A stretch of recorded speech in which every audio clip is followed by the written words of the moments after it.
Hey everybody, just going to take a quick break from the show to get you styled up with Stitch Fix. Shopping's hard. It's hard. With Stitch Fix, you get a stylist, though, who understands your style, your size, your budget, and they do all the shopping for you. Wow. This is excellent. Shopping, I'm telling you, shopping and figure out your style, it's overwhelming. Let somebody help you when it comes to getting dressed. We don't know what we're doing, so we let Stitch Fix help us out. A Stitch Fix stylist there. They know what works on us. We get the prices that make us look really good, and it feels good. You get some confidence boost walking around knowing that you're looking decent here. Oh, yeah. Yeah, we just give the stylist our sizes, style, budget preferences. We order boxes when we want, how we want, no subscription or any of that required. And they send called Just For Me pieces as well. Like, maybe you'd like this, and it's awesome. Outfit recommendations, styling tips. You keep what you love, you send back the rest. It's super easy. Yep. You can do it, and we are doing it because it's excellent. Personal styling for everyone. Get started today at stitchfix.com/STM. That's stitchfix.com/STM. Now back to the show.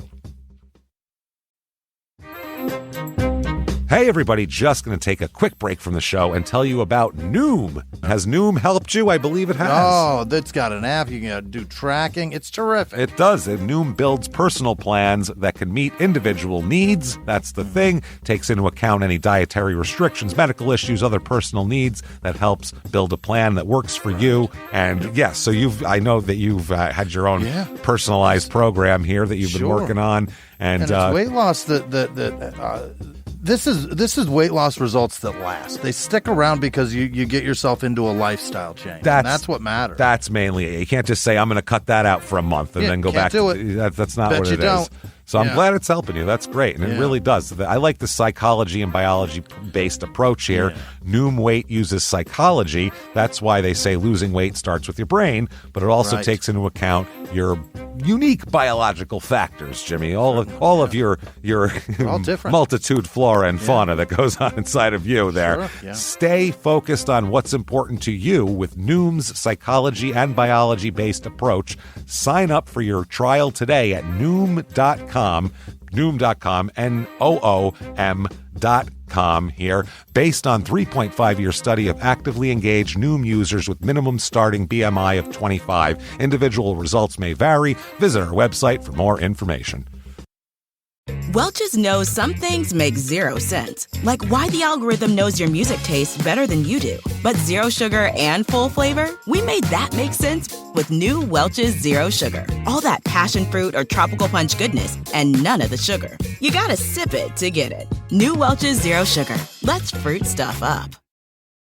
This week, in Tellico Plains, Tennessee, multiple teenage girls are missing without a trace, and there is one particular backwoods home that may be able to provide some answers. Welcome to Small Town Murder.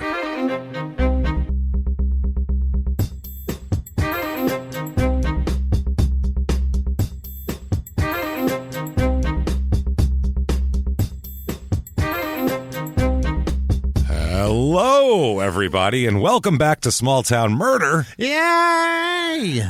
Oh, yay indeed, Jimmy. Yay indeed. My name is James Petrogallo. I'm here with my co-host. I am Jimmy Wissman. Thank you, everyone, so much for joining us. If it is your first time, welcome. Welcome. If you're coming back for episode 265, welcome back 265 times over. Thank you so much for joining us, everybody. We have an absolutely insane show as usual today. This one, wow, it's just a bad person. Whenever we have someone who's particularly a bad person, it always makes for a real interesting episode. Quickly, a little house cleaning up here at the top. First of all, reviews help, so all those reviews, whatever app you're listening on, throw a review at us. 5 stars helps. Do that. Head to shutupandgivememurder.com right now. Live shows all set up. Looks like Chicago and Minneapolis are sold out again, but people can return tickets. Keep checking. Yeah. And next shows after that in April are Pittsburgh and Columbus. So check those out. Do that. Get your tickets right now. All sorts of merch up there. Patreon this week is amazing, by the way. Patreon.com/crime and sports. So much good stuff here. For $5 or anybody $5 or above, you get access to everything. Crime and Sports, Small Town Murders, bonus episodes, the whole back catalog, you name it, you get it. This week, no different. 2 episodes for the Crime and Sports episode, which, of course, you'll get access to. We have, I read this book about a man who spent 15 years on this theory. Countless amounts of money, near bankruptcy, the whole deal, to investigate. And his theory is, the name of his book is, quote, OJ is innocent and I can prove it, ! So time well spent. This is where the Jason Simpson theory came from, as OJ's son, and he has, oh my God, no one has ever investigated anything more than this man, and we're going to talk all about it. Trust me, it's convincing. It's wild. And then for Small Town Murder, we're going to do one of our favorites. Every few months, we have to revisit it when a season is over. Oh God, we're going to wrap up Love During Lockup and talk all about this season. My God, is it good? The wildness that you don't even have to have seen the show to enjoy this. I'm telling you, because we will describe it to you. It'll come alive in living color for you. Trust me. Do that. Patreon.com/crime and sports is where you get all of that and a shout out at the end of the show where Jimmy will mess up your name horribly while trying his best to get it correct. If you just want to make a donation and get that shout out, you can do it at PayPal using our email address, crimeandsports@gmail.com. Right. Disclaimer time. Oh boy. It's a comedy show, everybody. We're comedians. Now, so we're going to, obviously, there's going to be jokes even when there's horrible murder. Now, that said, we're not making anything up, so it's, funnier or we're better or anything like that. Every drop of these stories is real. We wish it wasn't. We wish we could just make up crazy murder stories and that would be fine. Unfortunately, they actually have to happen. So what we do is there's certain things you tread lightly on. There's nothing funny about somebody cutting someone's head off. It's hard to find a joke in there, so why bother? You don't do that. What you do find is you can make fun of a murderer trying to get away with something. That's pretty funny. If like a police force interviews the same guy 9 times and goes, I just don't think Bob's got it in him to kill. That's funny. That's ridiculous. That we'll make fun of, things like that. But what we don't do, we go out of our way not to do, is we don't make fun of the victims or the victims' families. Why, James? It's because we're assholes. But we're not scumbags. That's it. That's how that goes. So if that sounds good to you, we have a crazy-ass story for you. If not, if you think true crime and comedy should never, ever, ever, ever go together, maybe you don't like the show, maybe you will. Either way, don't complain later. Thank you. Right. That said, I think it's time, Jimmy. Let's sit back. Right. What do you say? Clear the lungs? Let's do it. And let's shout, Shut up and give me murder.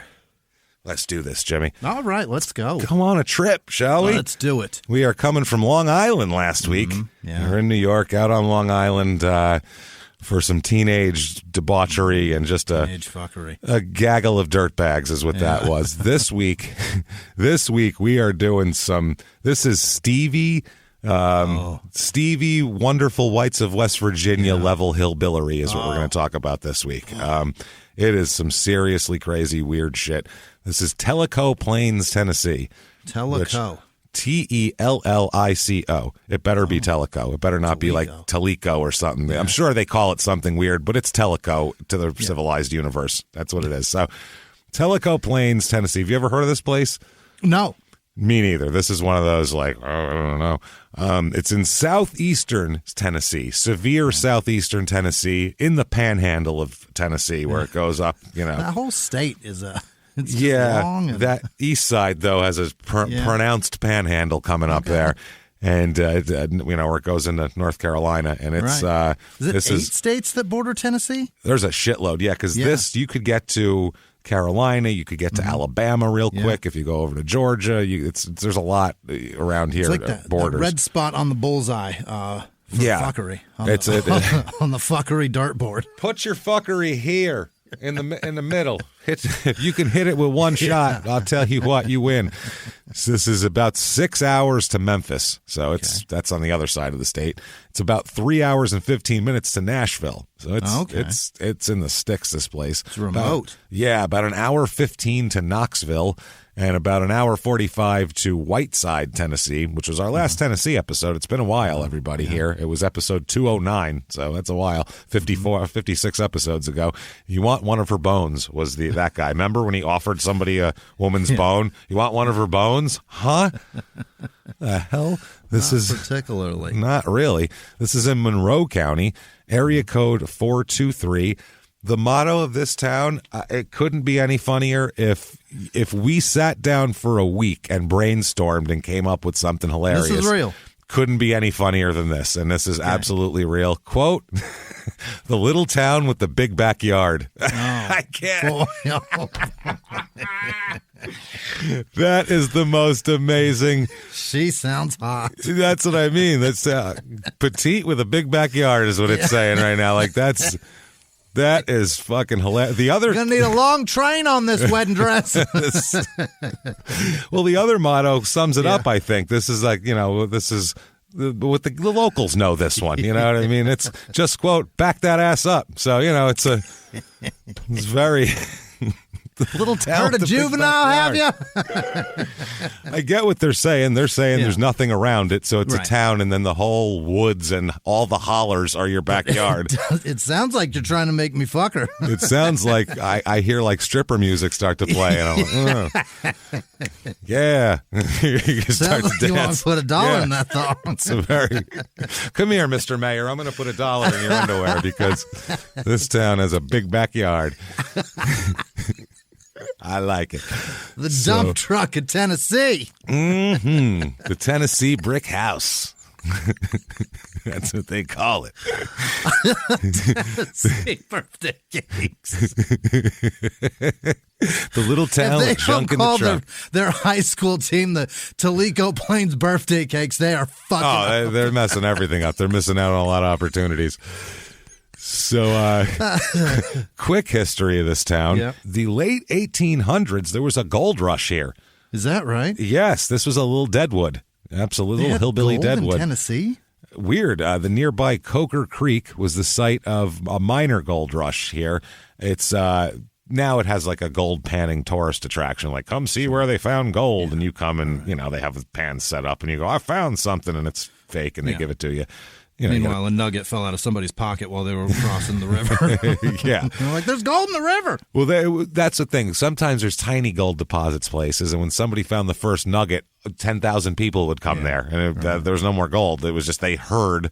It's not like you could Google it and be like, oh, no, never mind. Hold on. I was scrolling through Instagram. They said it's all dried up now. Never mind. It's fake news, you guys. It's fake news. Nobody, it's not possible. Back then it was like your cousin heard from a letter he received that took a month to get there from somebody else that's heard 6 months ago from, somebody who lived in the town that there was gold there, and then you were coming. That's how it worked. So they can explore, though. You can go there and explore gold mines still, though, and in the surrounding hills.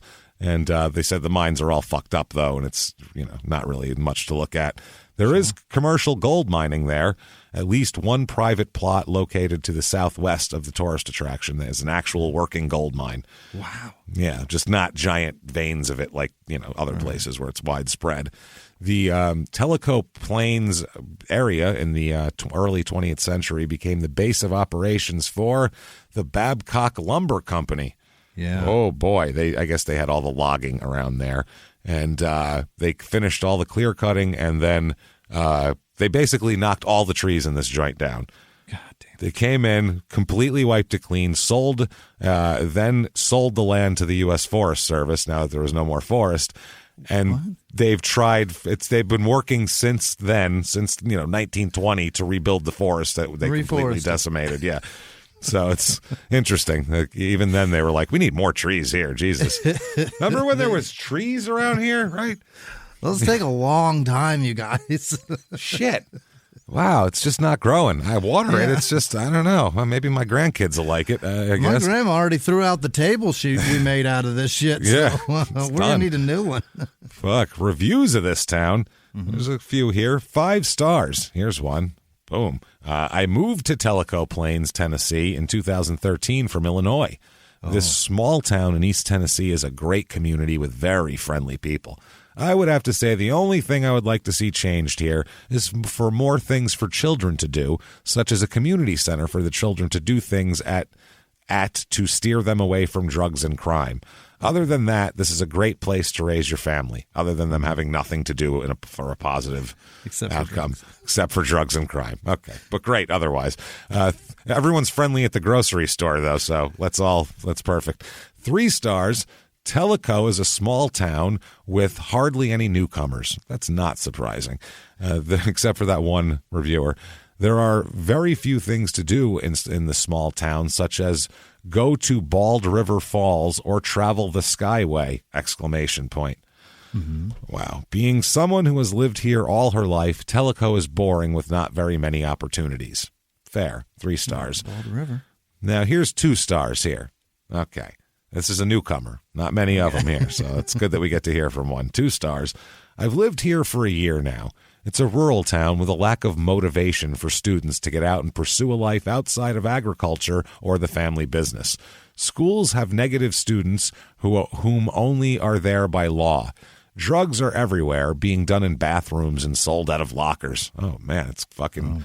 Sounds like high school. Fucking, yeah, I was going to say, it's my high school. Jesus. The town is very close-minded and offers nothing to its community.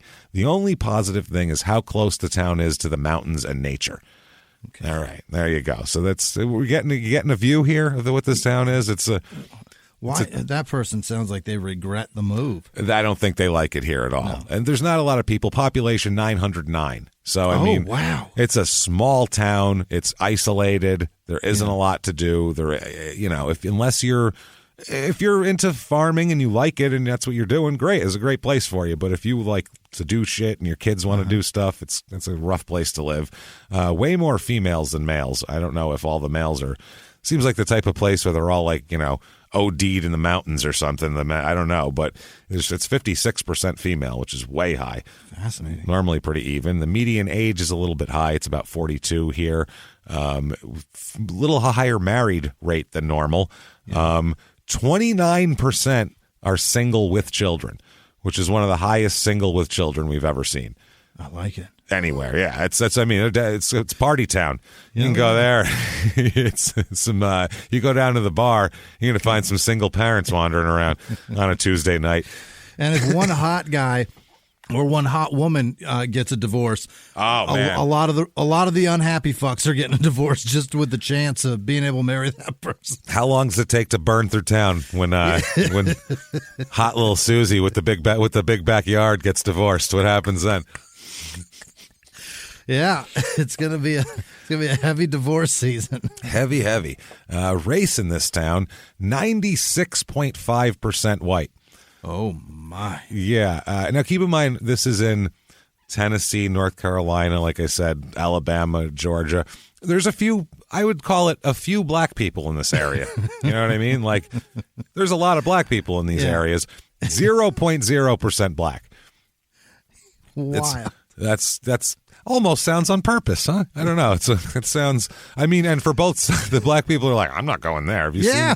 They're crazy up there, and then it's not on purpose by the town. It's on purpose by the folks that don't want to be there. Who knows? I don't know. It could be just not a. I don't know. Whatever. But that's a telling stat. 1.6% are Native American, which is higher than normal, and 0.9% Hispanic. So. It is it's very white. Religion here is 65% religious, which is, it's a rural southern town. Right. 53% of the people here are Baptist. Wow. As we know, Baptists are the Catholics of the South. Yeah. And we found that out because we went from Long Island, which was like 60% Catholic, to this being so Baptist, 0.0% Jewish or anything like that. In this county, Monroe County, last election, 18% of the people voted Democratic and 81% voted Republican. My word. Yeah, so it's a pretty one-sided election time here. The cost of living, 100 being regular or average, here it's 77, so pretty low. It's the middle of nowhere. It makes sense. Housing is a 47. Median home cost. So cheap. Median home cost $142,100. Oh, yes. Very cheap. So if we've convinced you you need a slower pace of life, we have for you, damn it, the Tellico Plains, Tennessee Real Estate Report.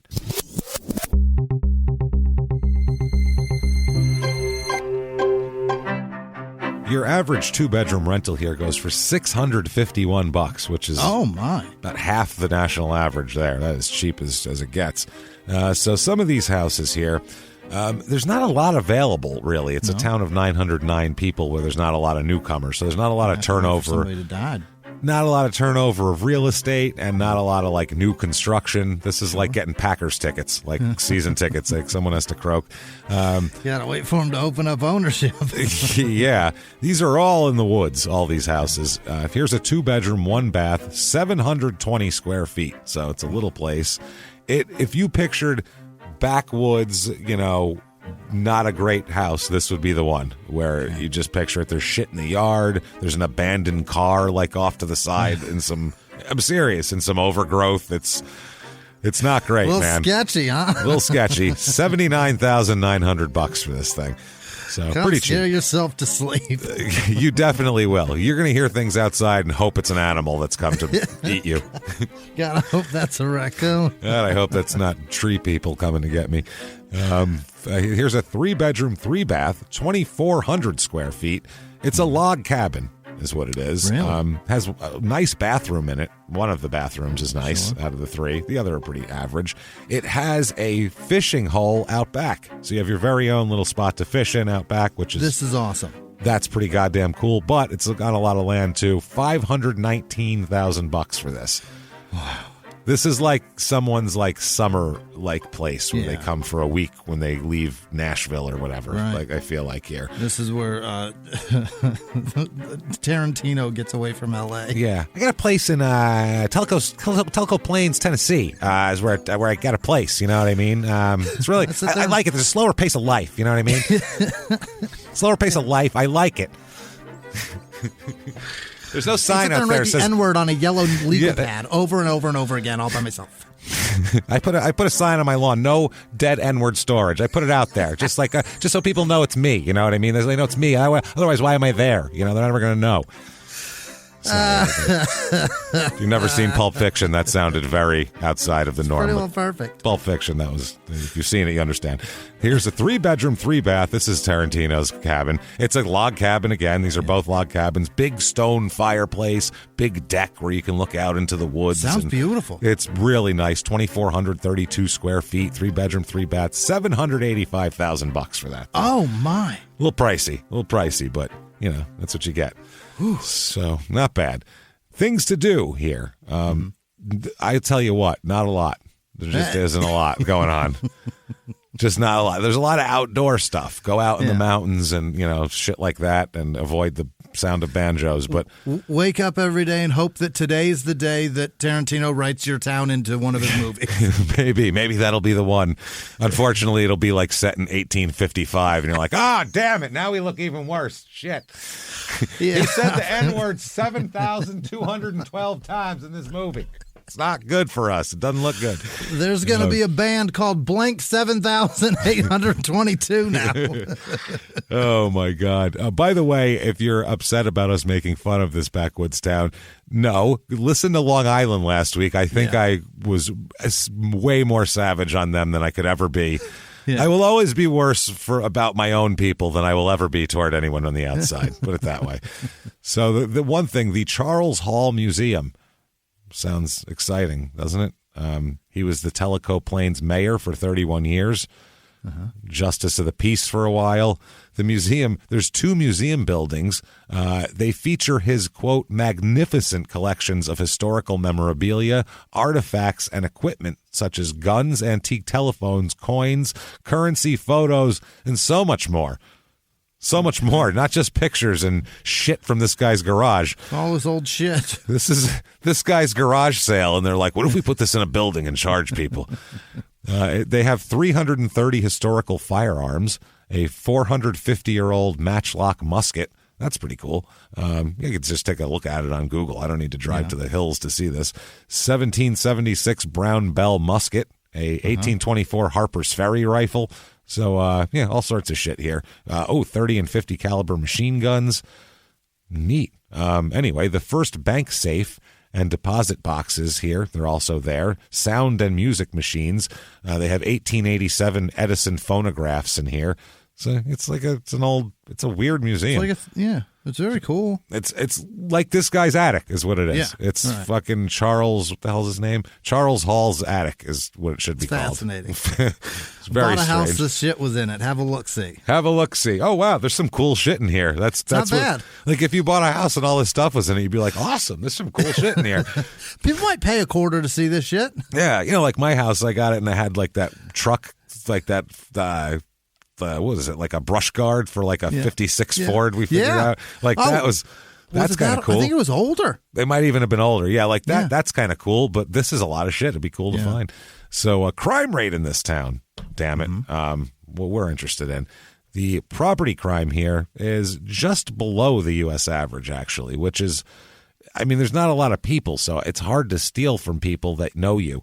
Yeah. That would be very difficult, as we find in these towns. It's so few, yeah. It is. Yeah. But the violent crime in this town, murder, rape, robbery, and, of course, assault, the Mount Rushmore of crime, is actually above the national average by a little bit, about 10% high. Yeah, it's great. Great. Look at this.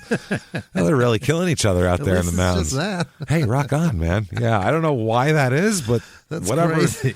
Whatever it is, that's what it is. And that said, let us talk about a murder, Jimmy. Okay. Let's do it, everyone. This murder here, there's murderers, I should say. We got to go back in time a bit here to 1978. Okay. And we are going to go into the home of a guy named Joe Arlen Spector. Okay. Now, how's his attic? I've seen his attic is full of amazing memorabilia, Revolutionary War era rifles and muskets, and may or may not have Satchel Paige's mitt up there somewhere. They have Satchel Paige's first jockstrap up there. It's pretty amazing. It's his first. He was like 9. It's a small. It's made one. of lead. It's difficult. It's just made of leather.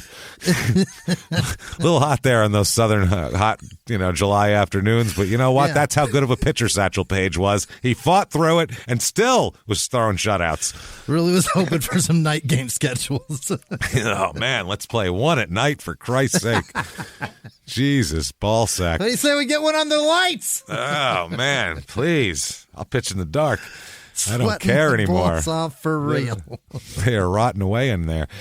So 1978 we have to go back to. Joseph Arlen Shepard is his name. Right. He's born in 1952, so he's 25 going into 26 this year. Mm-hmm. And one thing, there's a lot of discrepancy in this case in spellings of names for some reason between books, newspapers, court documents, articles, other court documents. We're talking just write it how they heard it. Victim names, his name, ages range a great deal, by the way, for years.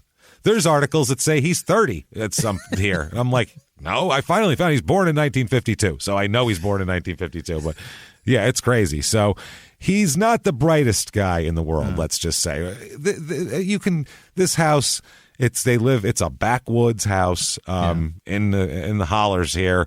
He is the youngest of 11 kids. Oh my. And he's the baby? He's the baby. So the youngest of 11 kids has to fight for everything. Yeah. I mean, that's tough. You're the kid in The Wire that Wallace is like, share with your brother. Like, you're the smallest. That's rough. Yeah, you're just running between legs looking for actual crumbs. Yeah, you got to hope like you have a couple older siblings that like take you under their wing or something, or you're really shit out of luck there. So this is backwoods. He's the youngest. They're very poor, by the way, because you want to have 11 kids when you're super poor as well. Why not? I guess that goes both ways. You can either have all those kids because you're broke. Well, it might help. Yeah. If you need opportunity. You need, like, if you have a farm, then you're stocking your farm with hands. Yeah, you are. You're helping your business at that point. This is the hillbilliest of the hillbillies right here. This whole situation. He is. I'm going to let you guess what grade he dropped out in. 6th. 3rd. Oh, boy. You said 6th and thought you were taking it to an extreme, didn't you, Jimmy? I went fast. I was quick on the draw and said he finished elementary. He's like, it's elementary school. You'd have to finish elementary school. Pretty easy. 3rd grade. Oh my God! That's about enough. I think I've seen enough. Third grade, right? I think I can read. That's a dummy. 3 times 3 is 9. All right, I think I'm about good. I'm done. That is not great.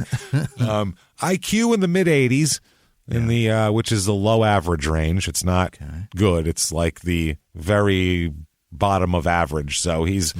He can function and do things and, whatever, he's fine, but he's not the brightest guy in the world to put together. You wouldn't go into, if someone came up to you and said, I have this great business idea, I have a plan, do you want to hear it? And it was this guy, you'd probably say, no, I think I'm okay.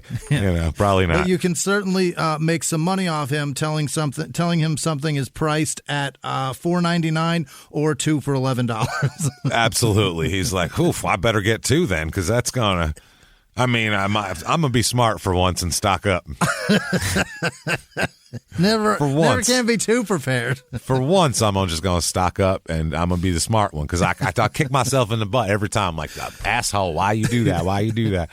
Now there's a person that was a kid with him, says that there's a lot of. He's got a lot of brothers, obviously, and apparently Joe here, of all the brothers, was the biggest dick out of all of them. He was. They always say, like, people around there go, "There's good shepherds and bad shepherds." That's how. There's so many of the shepherd clan that there's good shepherds and bad shepherds, like the Whites. Yeah, like there's the guy in Minnesota. He's doing great. His kids have braces and things are going well, and then there's. The one that's going, Dennis is this, while he's jumping around drinking a 2-liter bottle of Pepsi. Flipping off the camera with both hands. Kicking meth needles out of the way of his path.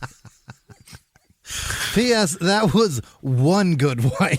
You know what I mean? Yeah, that was one good. That's true. There was a white that had living decent. One white had it figured out.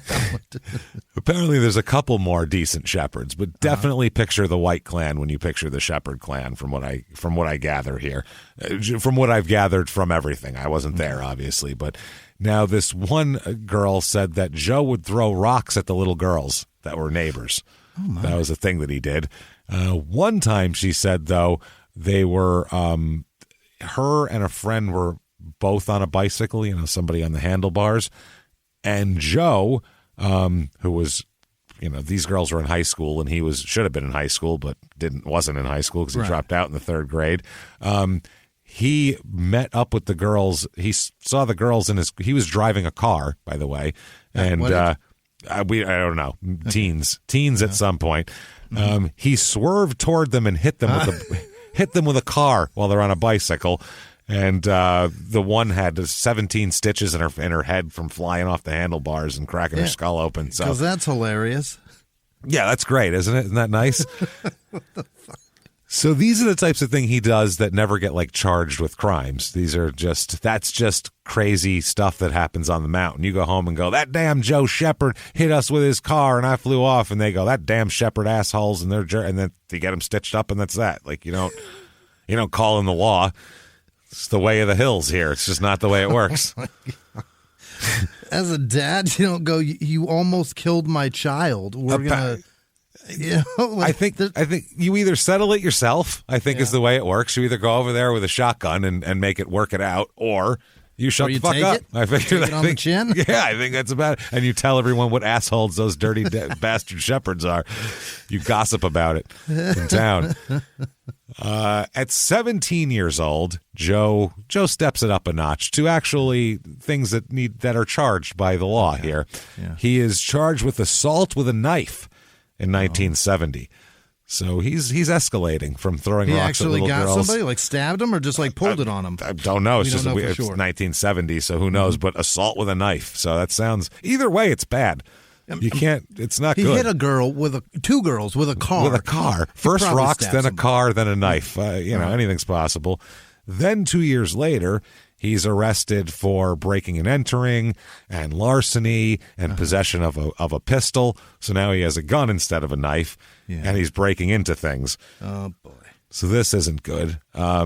He apparently, by the way, was known to pull pistols on people all over the place.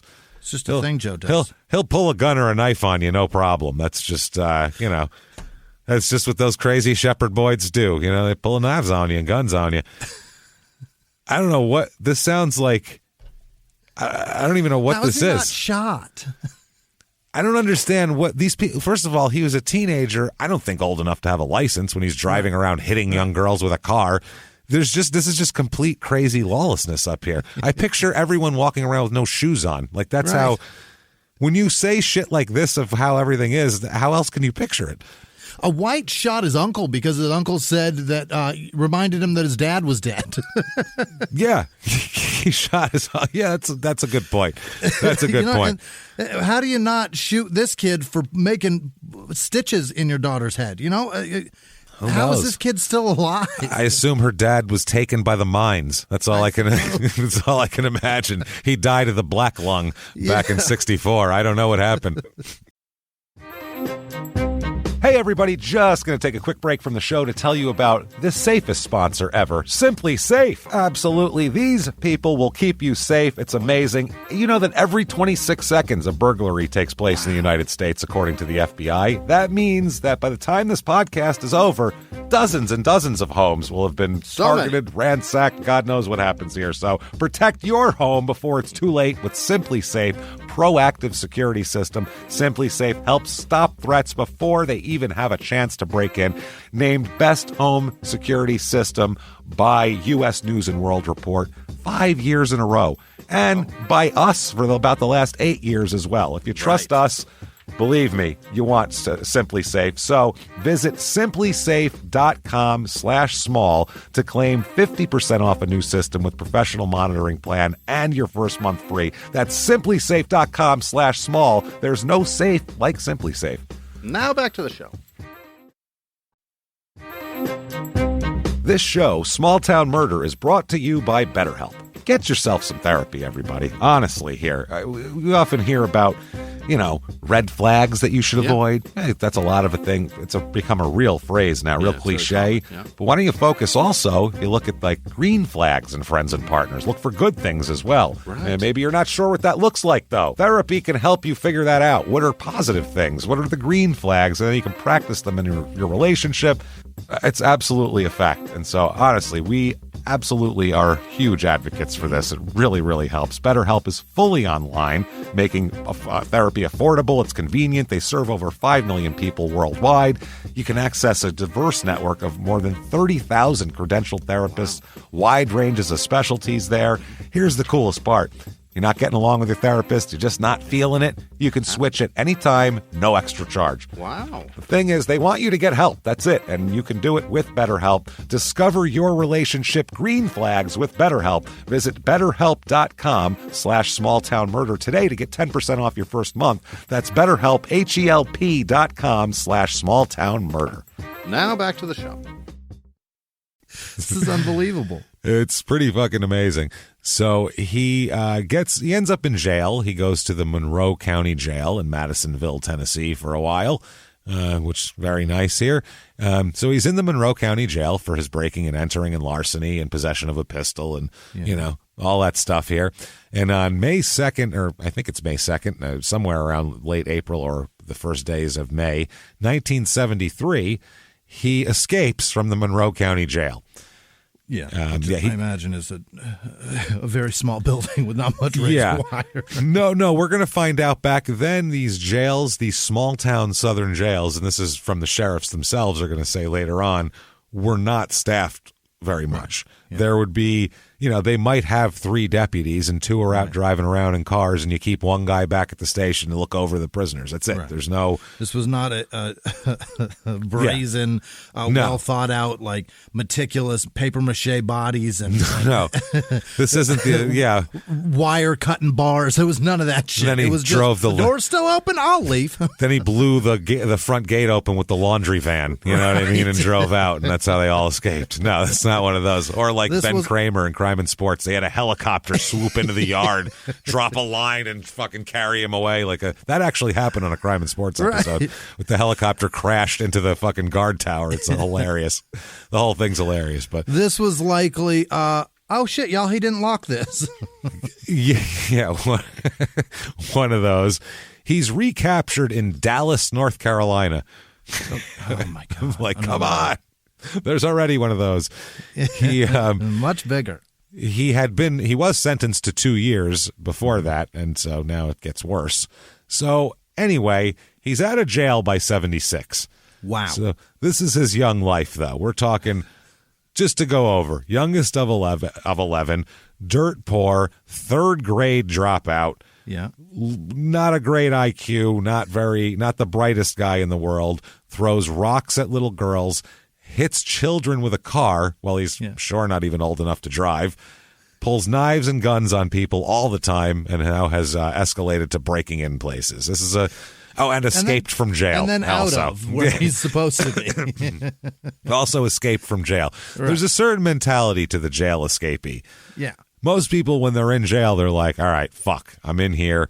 What I need to do is do whatever I can to get out of here as quickly as possible, especially if you're serving 2 years. He wasn't in there for life. Like, I got nothing to lose, motherfuckers. And he goes out in a blaze of glory. He's just got to do his time and get by and get out, and you're fine. Think about the need for the immediate needs that this guy has. Like, think about the not being able to control your impulse, the lack of impulse control that this guy displays when you're served. When you get 2 years, that means you might do a year, but probably not even that for that sort of thing. And especially at a young age, when you're 18, this motherfucker's like, no, I need to get out tonight, right now.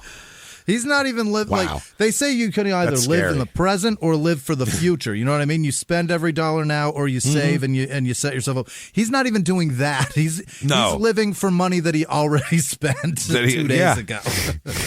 He's living on old receipts. I had money. If you look here, before I went to the Hardee's, I had money. So he's not doing well here. His impulse control is terrible, and all his crimes, pulling pistols, stealing, pulling a knife on someone, these are all like hitting someone with a car. Yeah. Their lack of impulse. That's an impulse that if you have, normal people, their brains go, no, don't do that. Right. That's not good. You'll get caught, and then if you do A, B, and C will happen. Right. This guy just is like, hey, as he fucking runs people over. His life is a multiple choice. He is just answering A every time. That's you never pass the test when you answer with A every time. No. Never, ever, ever. C is known as the most popular answer, but you jump around a bit. Who knows? Don't Abacadabra. Just A. Abacadabra. There you go. You never know. You never know. So in March of 1976 is, things start going a little weird for him here. He and his wife are been having troubles here. His wife's name is Kathy, and he's been having some anxiety with here. So as a result, he goes to see a psychiatrist, which I'm actually impressed with. Right. Yeah. I was gonna like this for this guy. He wasn't just like, I'm feeling anxious. I better go rob a 7-Eleven like that. Well, I'm gonna go rob me a 7-Eleven right now. God damn it, that'll relieve my tension. And this isn't court ordered? This is just a decision? No. Wow. He decided on his own to see a psychiatrist, which I am, hats off to you, Joe. Good job. At the Overlook Mental Health Center in Madisonville. And the doctor thought his anxiety was pretty bad, so he gave him Doxepin. Doxepin? Okay. Doxepin. I don't know if that's still used. It's an anxiety medication from the 70s, so they probably found out that, it's something horrible for you. Yeah. Terrible. So he said, he told the doctor, my anxiety is about my marriage falling apart and all this type of shit. He says that the separation from his wife is just weighing on him, and I'm just feeling terrible. Just so terrible, awful here. Just stick with it, Daddy-O. It'll get better. This was on March 17th, 1976. He couldn't take it anymore. This is St. Patrick's Day. He's like, everybody else is partying. I'm not Irish, and I don't feel it. I'm sorry. I'm not even smiling today. I'm just not even smiling. I can't do it. My beer, it's green, but it's giving me no joy. I wore a blue shirt and threatened to shoot anybody that pinched me. Anybody comes near me with any festivities is getting shot. So, again, in 78, he's treated for depression and anxiety as well. Sure. He goes and sees a psychiatrist. So, he's not doing well. He's working on and off as a part-time mechanic. Yikes. He's unemployed most of the time. He's good at fixing shit. Like, if he was your buddy and you needed to change your brake pads, you'd call him. He'd come by. Yeah. He'd come by, and you get a 12-pack, and he'll fix it right up for you, no problem. Order a pizza, we'll fix the brakes, and we'll all laugh. But you got to give him gas money because he can't get there otherwise. So he hung out at this point with drug dealers and drug users and, just hanging out. He found the scum on the edge of town, and they're the whites. That's all. Sure, he's just being one of those whites. By the way, even when he's in his mid-20s here, 25, 26 years old in the 70s, he still goes to in the woods bonfire keg parties that the high school kids are throwing. Damn near 30. He is in his full on into his mid-20s. He's hanging out with 16-year-olds in the woods, paying $2 for a red cup type of shit. That's remember the kid in high school at the party who was even you've been out of school for 2 years. What the fuck are you doing here? Right. Why are you here, bro? You're 19. Yeah. You shouldn't be here. No, I realize this is even your brother's party. You should be gone. Yeah, I know you. You're home from college for the summer, but you should have still went and got a hotel room tonight. This isn't right. You should be out of town with your parents. Why are you weird. Here? Otherwise, you get Mark Shimura situations that aren't good. No, you're in the hot tub with a very young girl, and there's problems. If you shouldn't want to hang out with teenagers. You hear a pack of teenagers coming at you when you're 25, a bunch of 16-year-olds with beer. You're like, oh God, no, get the fuck away from me. You haven't learned how to drink yet. I'm not hanging out with you people. My neighbor across the street, her dad lives in Flagstaff, so he lets her stay in the house because she goes to college here. Yeah. She told me it's probably going to be loud over there. If you want, come on by. We're having a party. I was like, are you out of your fucking mind? I'm 40.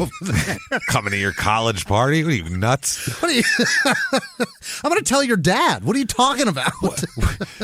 What conversation could you hold with any of those kids? I don't know. Other than if they were listeners to this show, because that's the thing. We have a lot of college-age people listen to the show, but unless they're listeners to the show or unless they're interested in murder, there's not a lot you could talk about with them.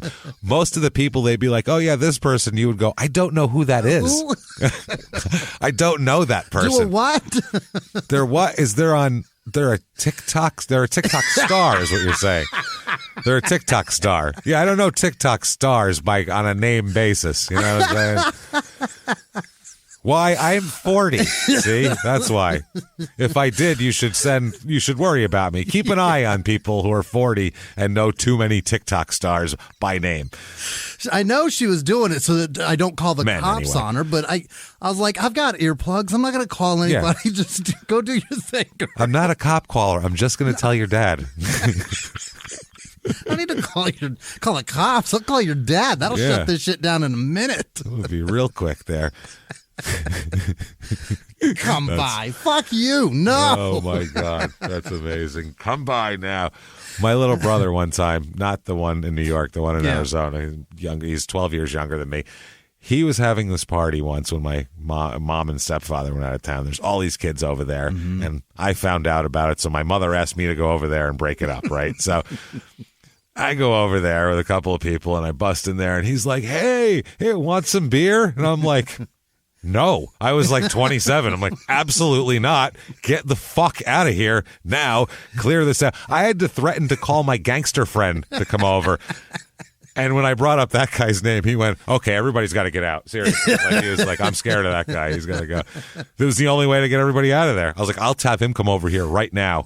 It's fucking hilarious, man. I don't want to hang out with you. No. No. I'm not hanging. No. I've aged out of this a long time ago. It's not even close. Even if somebody trips and falls and hurts themselves, you're the responsible one. Right. You're the only adult here. I'm not being the only adult here. I'm the only one with with my name on an insurance policy. Yeah, no part of this shit. So he's hanging out at fucking keg parties, which is terrible in the woods here, meeting teenagers, meeting teenage girls even. Oh, no. He doesn't, age means nothing to him. He fishes in the shallowest to the deepest waters. Yikes. He doesn't give a shit. 14, no problem. What am I, 25, 26? Grass on the field, buddy. Play ball. Ooh. He's one of those guys. That's his friends always say he's about that. Doesn't care about age, just as long as they're girls. His type is into me.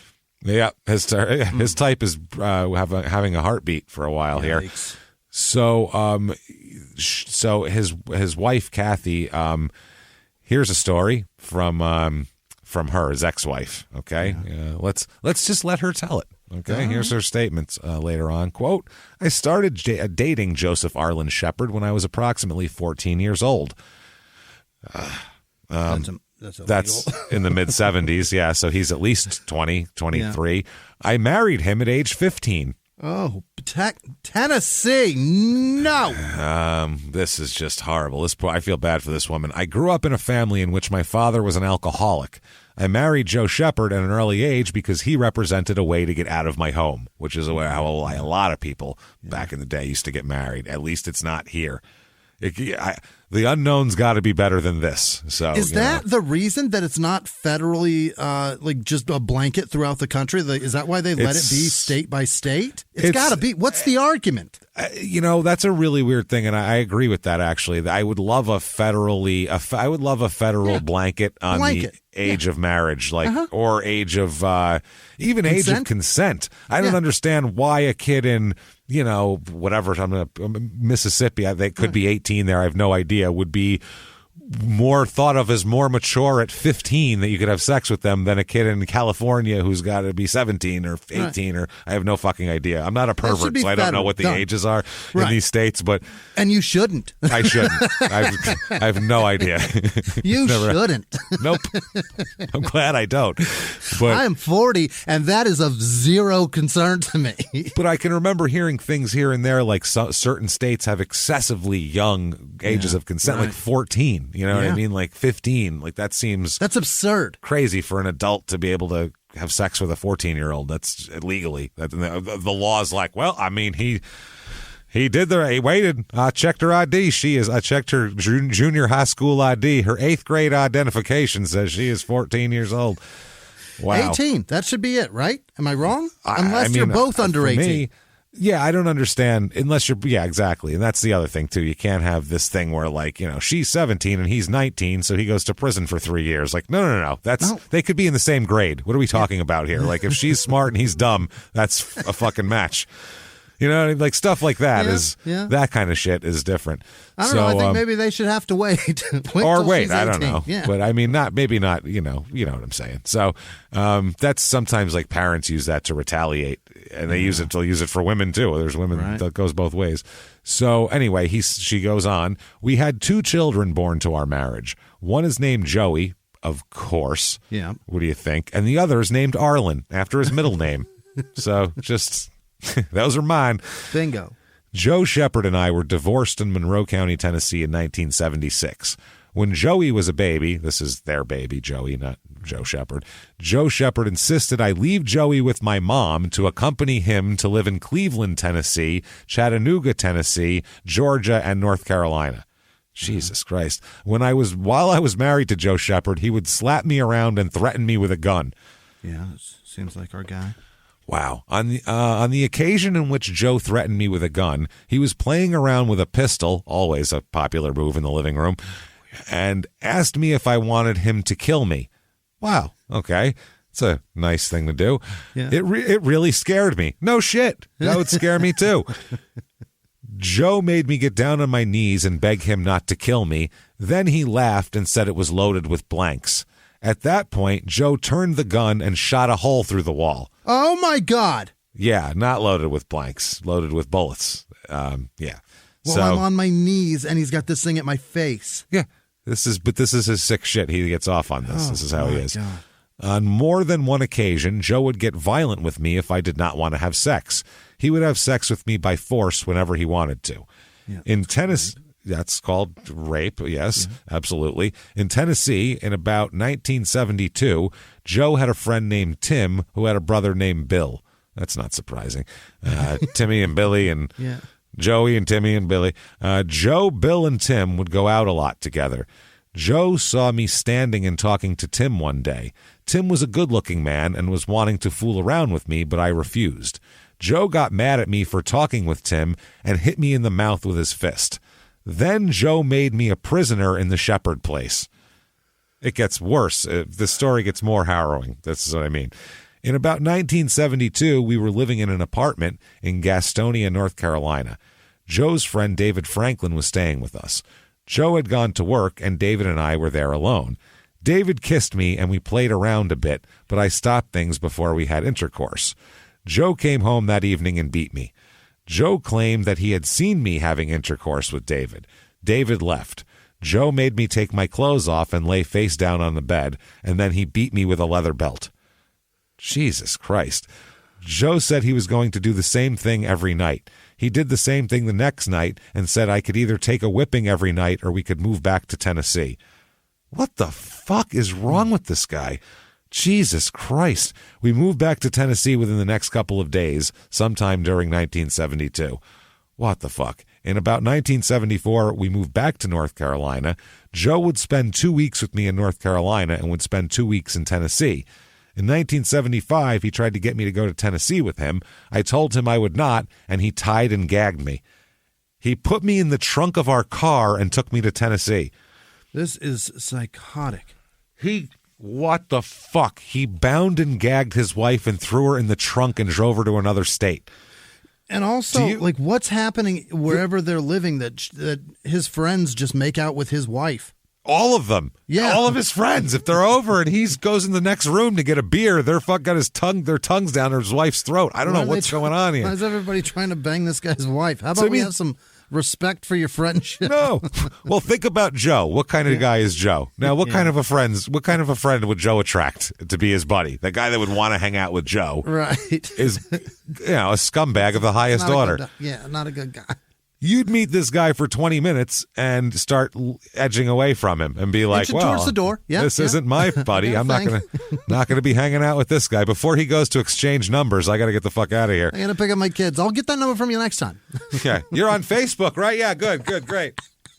I can just walk out the door. Follow me on Twitter. I'll follow you back. Totally cool. I'll follow you. You can DM me and stuff. Block. Fuck that guy. So. This is. It took me out of our. He just drove. Imagine if he gets pulled over. Think about this. How do you explain that? That's my wife. Okay, it's illegal to ride back there, right? it's a sex thing. How do you explain that to a cop? Your wife, no matter who it is, you're not allowed to tie up and gag people and carry them in the trunk to another state. That's got to be illegal. It's seatbelts, right? I mean, she's at the very least. At the very least, you're violating some sort of seatbelt ordinance. Maybe a crossing state lines. There's got to be something federal to that. I don't know. Well, it said she had to have a seat restraint. That she's restraint to that back of that seat, so that's a seat restraint. Jesus Christ. Well, it gets worse. It took me to Tennessee. They haven't arrived at their destination yet. This ride gets worse. During this time, the boys, their kids, were screaming, "Leave my mommy alone." Perfect. I had no shoes on and no coat, only a greasy quilt. It was approximately 13 degrees and very cold. Oh, my God. And he's got her back there with the quilt that he puts on the ground when he changes the oil? That's what it is. It's a greasy quilt. It's the ground quilt. It's the ground quilt, yeah. He puts that down so he doesn't get his shit too dirty, so his tools don't get dust on them. And then not only that, he's got her in the trunk. They don't have a car that's got a kicking heater in there. It's like a weak heater. It's not reaching back there. She's freezing. He finally stopped at Black Mountain, North Carolina to get gas. The fumes were so great in the trunk of the car that I thought I was going to die. She's probably got carbon monoxide poisoning and everything else. After we got to Tennessee in 1975, he dropped the kids off at his mom's house and took me to the top of a mountain going toward Coker Creek. I don't like where this is going at all. At this point, he beat me and said if he could not have me, no damn body else was going to either. I had previously told him it was over between us. Okay. So he took her out to a top of a mountain to scare her into staying. Yeah. I was not allowed out of the house unless I was with either him or his mother. Oh, holy shit. That's a fucking kidnapping prisoner situation. After several weeks of giving him the impression that I had accepted the situation, I managed to escape. Well, she kept her wits about her. That's good. Yeah. That was when he took the kids. He caught up with me before I got out of the county. I believe he would have killed me, but his father said, "Joe, it's not worth it. Let the damn bitch go. You got the kids." This is how they talk. If you That's how they all talk in the family. It's the ones we know about here. Let her go. You got the kids. On this occasion, Joe beat up my Uncle Walter, who was on crutches. Okay, so now the list is too long of like, he's like in Blazing Saddles when they go through the town and they're being especially cruel, and it's like joking cruel, like, oh, have you ever seen such brutality when they're beating up the old lady and shit, and silly. This is like, he's like a man on crutches. He's like a psychopath that's like, what's the worst? I bet you don't think I'm crazy enough to beat this guy on crutches up, and pow, it's like a 75-year-old man on crutches and knocking him down. That's right. This is fucking sick, man. He's a crazy shit. He said, wow, and took the kids away from me. I did not want to leave my sons with him, but I felt I had no choice because I believe he would have killed me sooner or later. I think you're right. I was never unfaithful to Joe during our marriage. In December 1975, Joe Shepard took both my sons away from me by force. The court later gave custody of the children to his mother based upon false testimony given by his friends. Our marriage not working out was not all Joe's fault. We should not have married in the first place. I married him to get away from home, and he said he would have married the first person who would have said yes because it would help his parole. Wow. So she married to get out of her house, and he married to say, I got a wife at home now. I got to support my wife and young family and all that. Can I have parole? So that's a bummer that she blames herself. Yeah. Well, yeah. They were both trying to use the other one to get out of a situation, and then he just was a fucking monster out of it, But her situation that she's getting out of is not horrible. Where his is. Exactly. No, she was a child who was being abused by her father, like being abused by an alcoholic father at home in the woods somewhere. So that's horrible. He's trying to get out of parole his behavior got him in. Mm-hmm. Oh my God, it's all of his behavior. We gave you the list. It's a lot. Yeah. So that 1978-ish we're around now. Yeah. So Joe is, what a great guy he is, in his 26th year.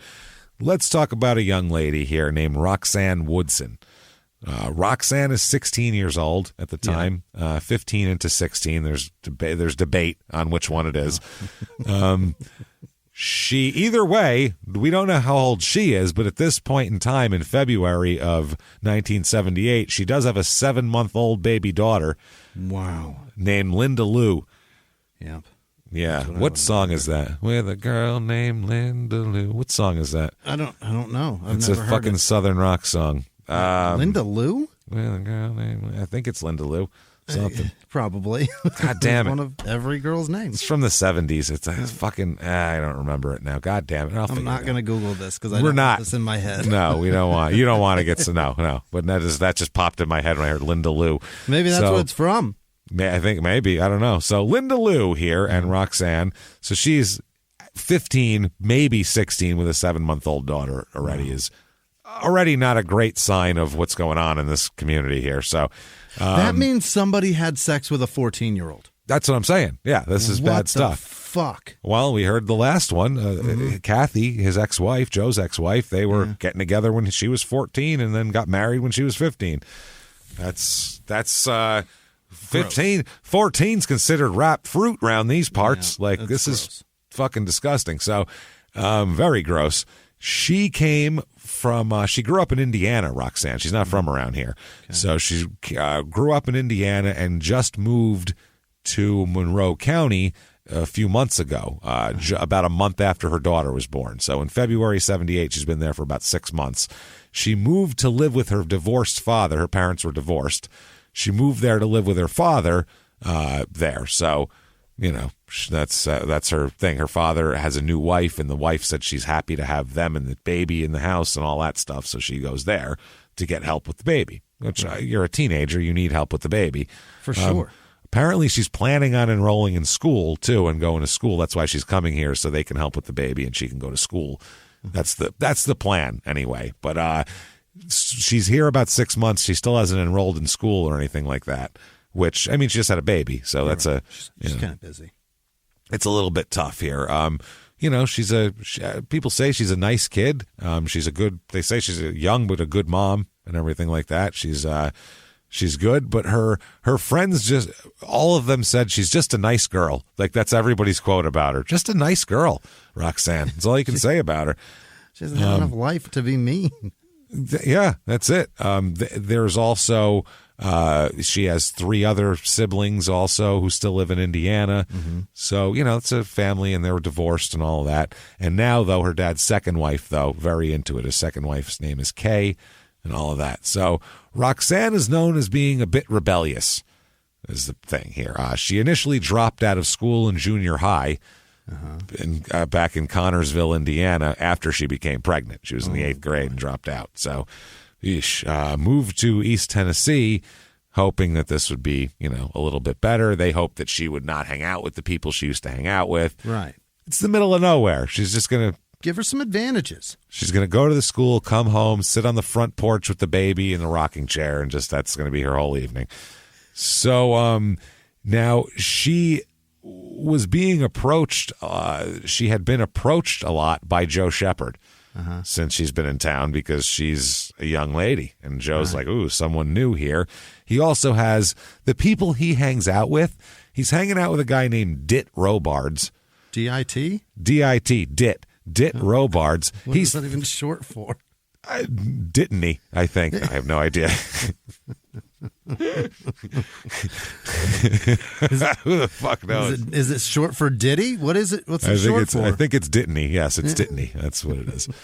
Dithaniel, I think, is what it's short for. They just shorten it to Dit. Not sure. Ditholomew. Ditholomew is very nice.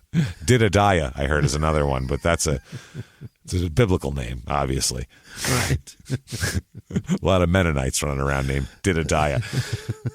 So Dit here, Joe is like 26 years old. Dit, one of his running buddies, is 13. So he's hanging out with. So he has the mentality of a 13-year-old, so he thinks it's cool to hang out with 13-year-olds and fuck 14-year-olds. Well, here's the thing, James. He's very impressed with a 13-year-old because that kid knows who the first 5 presidents of the United States are. He still remembers? And he's in 3rd grade. He didn't know shit. He never got to that point. And even if he knew, his brain's been so clogged with moonshine and fucking, who knows what, meth resin. He's got nothing else left. This kid has heard the name Nixon. I heard of him. Was he important? So another guy he's hanging out with is Harry Lloyd Franklin, who's 15 years old. My God. So these kids are all too young to be hanging out with this idiot. So Harry Franklin, he's the one who befriended Roxanne Woodson. They're the same. They're both 15. That's normal. This is that's what we should be doing. They were neighbors, and so now they were all hanging out, all the younger kids, Dit and Harry and Roxanne, and Joe asked them, "Hey, you guys want to go ride around?" Yeah, he's got a Camaro, and he wants to go show it off. Of course he does. Yeah, he's got a Camaro. He's like, come on, hop on in my Camaro. I wonder what year it is, though. It's not new. We're in. Is it 78? In the 70s? Early 78. It's probably 72. 73. I was going to say, which is a fucking nice car. It's a pretty cool car. That's a sweet ride. If it's a 67, 68, I'm furious. I want to kick. I know, between all the shit he's done, and if he has like a 68 Camaro with the two lights, the two fucking bulbs in the middle there, I will knock him silly. I will swear to God, I'll give him a forearm in the teeth. It's fucking fun. We like old cars is the thing. The one with the short trunk? Fuck, man, that's a cool car. Yeah, you can see see my old car actually on my brother has a YouTube video where he does we do a little tour of my car. I got a 71 Stingray that I love. Yeah, don't freak out too. It costs less than a Honda Accord, like a used one. You get them cheap. Get them cheap if you're willing to fuck with them. So anyway, but we like these old cars, and we're hoping it's not a nice one. We're hoping he's got like a. If he's got that fucking blue one with the white stripes, I will find him in prison today. The problem is if it's 78, unless it's a brand new one, anyone he can get is fucking pretty goddamn cool. It's way cool. Yeah. And even a 78 is pretty cool. Camaro. It's not as fast, but it's cool as 78. So now Roxanne that night ends up never coming home. Oh. Now, her dad and her stepmom, and I'm sure her baby, are wondering where the hell Roxanne is. Yeah. But she never comes home that night at all. And it's obviously, this isn't like one of these things where we're like, I don't know, she'll be home eventually. The family freaks out. She might be a little wild, but she doesn't disappear. Period. And she's always home for her baby. Like she's not gonna just disappear and not be around for the baby. So they freak the fuck out. They report her missing to the police. Actually, not just they don't just get a bullhorn and scream it from the side of the mountain. These are they're actually normal people who would call the police and say, my daughter didn't come home. I'm worried about her because she's 15. So John Woodson is the dad, and he calls right away and talks and this is what it's described as, by the way, and this is, you can tell this is the report the police took, okay, from the dad calling. Quote, Roxanne had brown hair, brown eyes, 5'3", 125 pounds, sort of fat. No. Dad? No. 5'3", 125, no matter what, isn't fat anyway, but yeah, why would you say that anyway, Dad? Sort of fat. It's not fat at all. She had 7 months. This is the other. This is the report. So this is your stats. If you ever go missing, they're going to report only. They're not going to report nice kid. Right. Does this. They report sort of fat. Quote, she had 7-month-old illegitimate child, and she also got her right thumb caught in a car door not too long ago. She was last seen wearing a brown blouse and brown slacks and a denim jacket. They are not vague at all. They're very specific about this girl. Christ. So specific that we're going to tell you that we don't know who the dad is, or just that she had a baby out of wedlock. So yeah, so she must have. Who cares? What ends up happening, though, they're looking for her, and it's a full. This ends up being hundreds of people looking for her. I mean, teams, and there's a bloodhound named Blue who's got like a pedigree and all this shit they're looking for. Blue or Blue? Blue with a B. Yeah, like Blue. Sniff out Blue. Yeah. So the problem is they also equally think that she just ran off, they call it. Back then, and they even say, like, the cops go, back then the term ran off was a thing that just meant kid took off somewhere. And RUNNOFT. They said a lot of these small towns, kids would take the fuck off and go they just go. They get out of here and they go to a city or go to another town, or they'd have a boyfriend or a girlfriend somewhere they'd go to, or they'd take off. It's happened all the time. So they were worried that's what it was. And they actually ended up finding a kid in town who told them that he heard that Roxanne took off from her home and told people she was going to take off and run away because her father was too strict. Okay. Hey, everybody, just going to take a quick break from the show to tell you about a healthy, delicious item, Hero Bread. And we're both trying to get healthier this new year. Jimmy had a eye-opening doctor's appointment and things like that. Yeah. So we're trying to get healthier, and I'm telling you right now, this Hero Bread is a good step in this direction. It's delicious, and it is really good for you, and it's really excellent. They have the sliced bread is good, the bagels, the tortillas. I know you've been they're terrific. Ranting about the tortillas. They're so good. With Hero Bread, you can focus on your health goals and still indulge in the soft, fluffy experience you love, but guilt-free. I really love the little Hawaiian rolls, too. Yeah. They're so good. They're so good. The Hawaiian rolls, they're legit. They're fluffy. Yeah. They're exactly how you want them to be. You'd never know it's low-carb and high-fiber bread from the texture. You get the soft, fluffy experience you know and love with your savory breakfast sandwich, late-night grilled cheese, Taco Tuesday. Do it. No compromises, just flavor, ultra-low net carbs, 0 grams of sugar, high in fiber. It's fantastic. Hero Bread is offering 10% off your order. Go to hero.co and use the code SmallTownMurder at checkout. That's SmallTownMurder at HERO.co. And now back to the show. Hey, everybody, just going to take a quick break from the show and tell you all sorts of good stuff about Chime. That's what I'm talking about. There's so many extra fees you have to pay in life. Everything. You go to the airline, there's an extra ticket on that. There's extra fee on your every fees and fees, hotels, fees, all this type of stuff. We're trying to make progress, and the next thing you know, here comes another fee coming at you, and it's more money than you expected, and your whole math is thrown off, and it's awful. Learn more at chime.com/smalltownmurder. Chime is great with that stuff. I mean, you can't beat if your things are a little tight, especially around the holidays or after the holidays. You need that money a couple days early, or you go grocery shopping. You got a car payment due. There's so many things that don't cross over exactly how you want them to cross over. Make progress toward a better financial future with Chime. Open your account in 2 minutes at chime.com/smalltownmurder. That's chime.com/smalltownmurder. Feels like progress.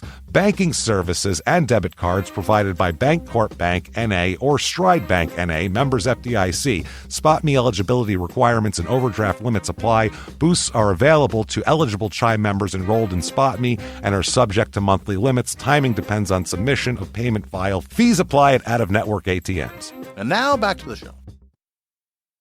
So the cops are like, shit. Yeah, what's up with that? So while they're asking around, they run into a woman named Ann Rainey.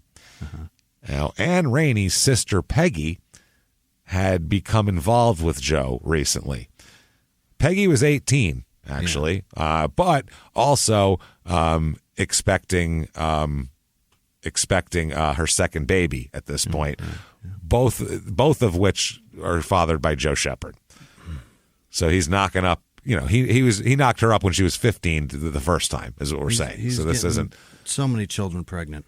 This is awful. Yeah, this guy's a one-man fucking social wrecking crew is what he is. This is destroying the social fabric of a town all alone.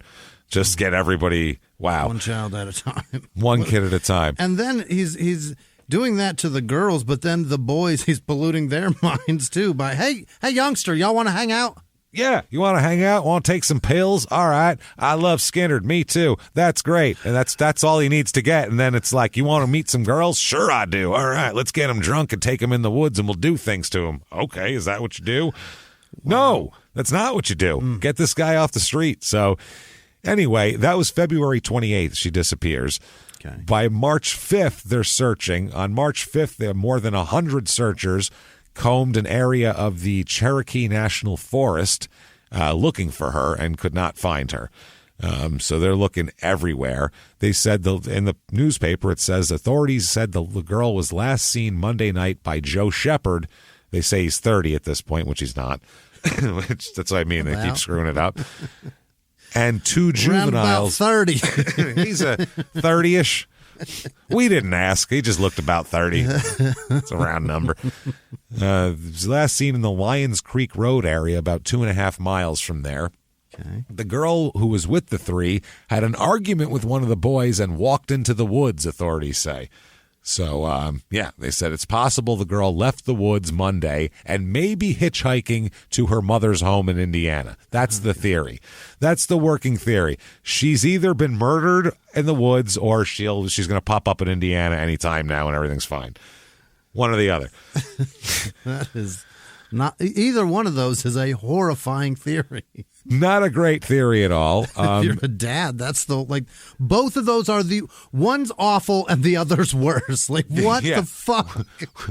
That theory goes to shit, though, when a few days later, the mom shows up to help look for her. Oh, no. They're like, we thought she's not with you, and she's like, I haven't heard from her at all. I'm worried about her. We're looking for her. You got any other theories? Well, we got one. We got one. That ain't good, you though. You were the second, so this other one's pretty fucked. Are you ready? We were really hoping on theory number one that you were behind. We were hoping that. So it's pretty wild here. So a few days later, a Tellico Plains police officer. There's a rumor about she's buried up in the hills somewhere. Went to Star Mountain. It is Star Mountain. There's a rumor that somebody called an anonymous tip, teenage girl buried on Star Mountain. I think it's the one you're looking for. Okay. So they go out to there and to check for it, and they got no, they couldn't find anything. It was nothing there. It was just a false lead. It happens all the time.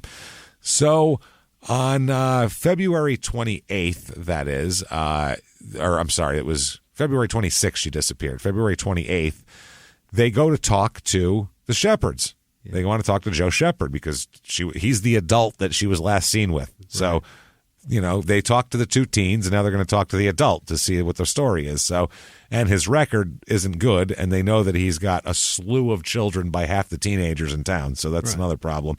So they, Deputy Bill Bevins, Officer Marshall Hendricks, they go out to the home of the Shepherds. This is the Shepherd homestead here where all 11 were raised, and Ma and Pa Shepherd still live out here. Jeez. And he lives there. They're going to talk to him and see where they're going to say, come down to the station and talk to us is what they're doing. So during the visit, he says, well, I'll tell you what, I'll take you to where we last were together. I'll show you the exact point she walked into the woods, and y'all can take it from there. Yep. So he goes into the bedroom. He says, I'm just going to go get my coat and my shoes and put them on. I'll be right with you. He goes into the bedroom, which you can see from the living room. It's right, you can see, and it's not like upstairs or anything like that. No, not a big place. It's right there. So the deputy could hear him cursing and talking to himself while he's in the bedroom. One of the things he says out loud enough for everyone in the next room to hear, because there ends up being 4 separate statements besides his, and they all say this exact phrase, so he must have said this. Quote, I'm getting goddamn tired of being aggravated by these sons of bitches about these damn whores. I'm getting goddamn tired of being aggravated by these sons of bitches about these damn whores. That's what he said to himself. That's a lot of words. That's a lot of words. He shoehorns damn in there. Like getting goddamn tired is a lot of being aggravated by these sons of bitches. About these damn whores. About these damn whores. He then comes out of the bedroom holding a 12-gauge shotgun. What? Not good. Pointing it toward the officers. Again, this is get you shot territory there. Yeah. So the one officer, Hendricks, pushes the deputy into the kitchen, like pushes him out of the way, actually. Like, I'll take the bullet. Like, I don't know, this guy, Johnny fucking Hero over here. Right. That's pretty impressive. What's his name? Officer Marshall Hendricks. That's impressive, dude. Swear him in as Secret Service tomorrow. Fucking A. That guy, he pushed the deputy. I'll save you, deputy. Like, what? Save you, other guy that doesn't matter. Yeah. It's what I mean. Other, low cog in the pecking order, I'll save you. Like, we should be in, we should both dive out of the, we're not being insulting to that level. We're saying we should dive out of the way because we don't get paid enough for this shit. Right. Let a captain take a shotgun blast to the chest, not me. So he pushes him out of the way, draws his revolver, and shoots a warning shot over his head. Holy shit. Over his head? Doesn't shoot him, shoots a warning shot. Fires intentionally away from him to that's why. Wow. So the guy drops the shotgun, though. He says, put the fucking gun down, pow. And the guy, oh, shit, drops the shotgun. And at that point, the officers called for more officers, and he's taken into custody and everything like that. So, by the way, the mayor is here as well. He's outside while this is going on. The mayor called this in and was like, hey, we should question this fellow. So he draws a shotgun on them, threatening? It's not even like, all right, let's go out in the woods. I'm bringing this shit in case there's a squirrel. No. It's he had a shotgun in his. If the cops say you're coming with us, don't come with a weapon, usually, especially not brandishing it. Right. Like outright. With the barrels aiming at me? So I guess they took it as, I don't know if this is just he's showing this to us or whatever, but this guy took it upon himself to, handle the situation. And he does. Fascinating event. But at that point, he is arrested for assault on a police officer. Okay. For brandishing a weapon. You can't pull a gun on a fucking cop, especially not one that's, just hanging out in your living room. That's crazy. And after you've said the phrase and the sentence that you've just said. You just called them sons of bitches about these damn whores and how aggravated you are. Yeah. So he makes bail. His parents bail him out here. what's his excuse for that here? Let's hear his statement, okay? If it's not, I wanted them to compliment my birthday gift, it's bullshit. And it's wrong. It's a beauty. Ain't she a beaut? Figure there's anybody can appreciate it. It's law enforcement. I thought y'all was hunters. I'm sorry. He said, quote, this is Joe Shepard, quote, fuck, I got up and went into the living room, and the deputies wanted to know where I had last seen a girl. I don't know. My mom's right there. Oh, fuck. This guy's an idiot.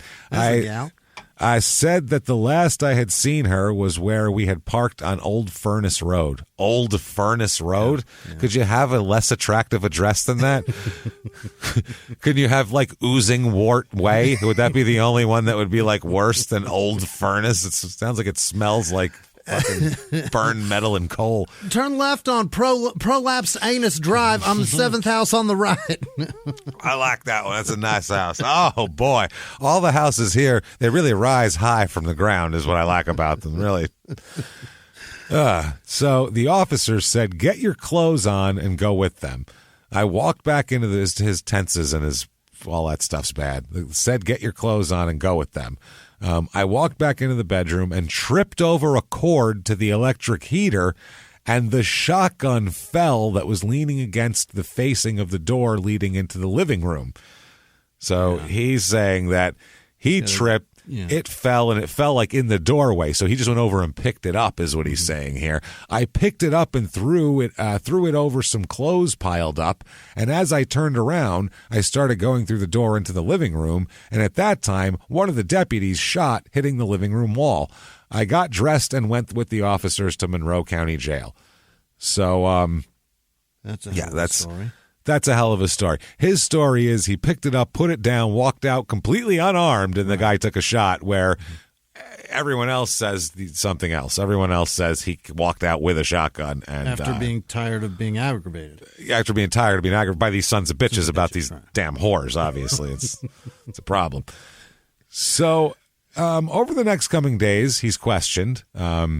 He is even given old Ditt, Franklin, and Joe Shepard are all given lie detector tests because there's rumors that all this shit.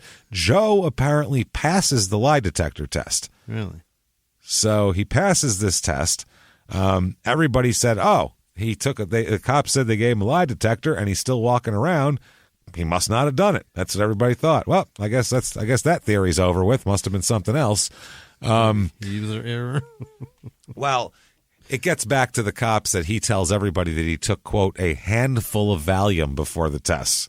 Okay. So that'll keep your heart rate from spiking because you could be saying anything and you're not going to fucking capable of feeling anxiety. Right. You're going to be a flat line on everything. So he would, quote, fool the tests. And they're a lot different, the tests back then, too. It was mainly just heart rate. It didn't do, like now there's like a perspiration. There's a certain, they're very technical now. And they hold your wrists rather than any nodes. Yeah. Yeah. Thumb on your pulses. And they're like, they're still bullshit, but they're less. No, I think he's good. No, he said he didn't do it. So, okay, this is his statement here. Yes, this is his statement. Quote, we talked for a while, and Ditt asked me if I was going to take him to Judy's. I said, yes, I guess so. Me, Harry, Roxanne, Pig, and Ditt got in the car and drove over to Roxanne's trailer so she could ask her father if she could go with us. She came back and had a bunch of pills. They looked like Valium. She was wanting everybody to take them. Mm-hmm. Oh, man. We left Roxanne's trailer and went to Ditt's aunt's trailer in Mount Vernon so Ditt could call Judy and tell her that we were coming by. No cell phones. We left Mount Vernon and went to Tellico and picked up Judy. After we got Judy, we rode up the River Road to the Steel Bridge and stopped and talked a while. Ditt and Judy got out and talked for maybe 30 to 35 minutes. Everybody else at one time or another got out and used the bathroom. Ditt and Judy decided to walk down toward the beach. It's a diner, not an actual beach. It's Tellico Beach, it's called, and it's a diner. And Ditt said, quote, and Ditt said if they wasn't at the beach, they'd be walking down the road toward Judy's house. Harry told me he wanted to go someplace so that he could try to screw Roxanne. That's the 15-year-old, which, again, that's all fair game. If you're 15, you should be trying to, quote, screw 15-year-olds. At least. So this is a fascinating way of saying it, but all right. I know, dude. This is not cool. Yeah, I don't like that terminology. It's pretty gross. Quote, we left the steel bridge and drove up on Old Furnace Road and parked. I was driving. Pig was in the front seat with me and Harry, and Roxanne were in the back. Harry was in the back seat playing with Roxanne's breast. She told Harry that he could have some if Pig and I would get out of the car and leave us alone. I slid back between the bucket seats to the back seat, and I asked Roxanne if she was going to give us some too. She said no, just Harry. Good God, you fucking disgusting people trying to run a train on this poor girl. Quote, Roxanne started crying and carrying on, so I got out of the car with Pig. I told Harry to calm her down. She was yelling to let her out of the car so that she would walk. I told Harry to calm her down and that we would ride around for a while and then go pick up Dit and Judy. Everybody got in the car. Before we got out of the car, I got a little toy gun off the dashboard of my car. I held up. Now, he's been known for pulling pistols at people, so this is what he's saying is he basically held the gun on her as a joke. Right. And then she took off and ran away into the woods is what happened. That's it. He had a toy gun and boom, gone. Yeah, he makes it sound like he popped in the back seat and was like, we all going to do this? And then she just went hysterical and started screaming and crying. She was crying, wanted to get out of the car. He said, we calmed her down, said, we're all going to go drive around. No one's going to be fucking anybody. It's all good. And then he took out a toy gun to be like, yeah, and I got this in case you blah, blah, blah. And that's when she freaked out, just got out of the door and screamed and ran into a heavily wooded area by herself, screaming and yelling. If she freaked out in the backseat after the implication that he may be getting in there as well. Oh, it's definitely because of the implication. It was certainly not a question. It was probably, we're all doing this to you. And she's like, no. No, don't think so. I'd rather not. And then of course she's losing her mind. Oh, this is a scary situation. She's with a bunch of dudes. They all said they want to fuck her, and then one of them takes out what she believes is a gun. Yeah, running into the woods. Terrifying. This is a horrifying situation. Absolutely. Wow. So there is a guy named Jeff Mobley. Not a guy. He was 10 at the time. So a kid here. Maybe. He lived at a house on Old Furnace Road. Lived at the house on Old Furnace Road. So I guess there's one house. It says, wow. That's from a court document. So probably one house. He said that around 2 or 3 days before any searching for Roxanne started, like the organized searches started like a week later, he said that 3 men in a red or white car had stopped him around dusk while he was cutting wood outside the house. That's the 10-year-olds cutting wood. Fuck. That's a different era there. Go on, child. Go cut wood. Would you let your fucking, how old your kid? 13 now? There's no way I'm letting him handle an axe. Yeah, I was going to say, you would, if your kid picked up an axe, you'd go, you put that the fuck down right now. Right now. Stop. No, drop it. Drop it where you stand. You are not, you haven't been trained with that? You put it on the fucking ground. This kid's just chopping wood out there. He's just out there with a mace, just slamming, separating wood. He's splitting, he's shirtless and jacked. Yeah. Wiping his brow with his forearm. Just going to say, pulling his handkerchief out of his back pocket to wipe his brow. It's like a beer commercial, only he's 10. So he said he's cutting wood outside the house, and these 3 men in a red or white car had asked if he had seen a girl walking down the road. So yeah, that's what they were doing. And they were saying that that they bring this up later because basically all of Roxanne's friends, they really do a thorough search and investigation for her. So they look through all of her friends' cars. Her one friend has a red Chevy Nova that matches the description of the car that this kid says. Okay. And they found hairs in the trunk of this car that potentially could match Roxanne. So not DNA, same type of hair. So it's not anything special, but that's what they were going to bring up later on. Now, Joe Shepard, that night had been driving a white Camaro with a black metal top. So I don't know where the hell you get a black metal top on a Camaro, but I guess it's just could black. Be the black it's not vinyl. I bet it's the white one with the black vinyl. That's what it is. So March 29th, 1978. So a month goes by, no Roxanne. They don't find her. They can't find her. She's disappeared. No one hears from her. No one finds her. They're looking still, but it's starting to get less and less and less. They're hoping she just ran off at that point. So Joe has a court date for his assaulting a police officer that he does not show up to. Oh, Joe. So they want to find him because now they got to question him more, and he just disappeared.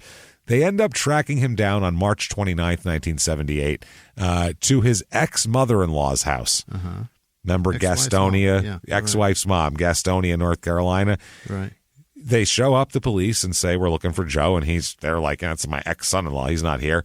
So they go, well, we got to search. We have a warrant, and we'll search. So they go in and search.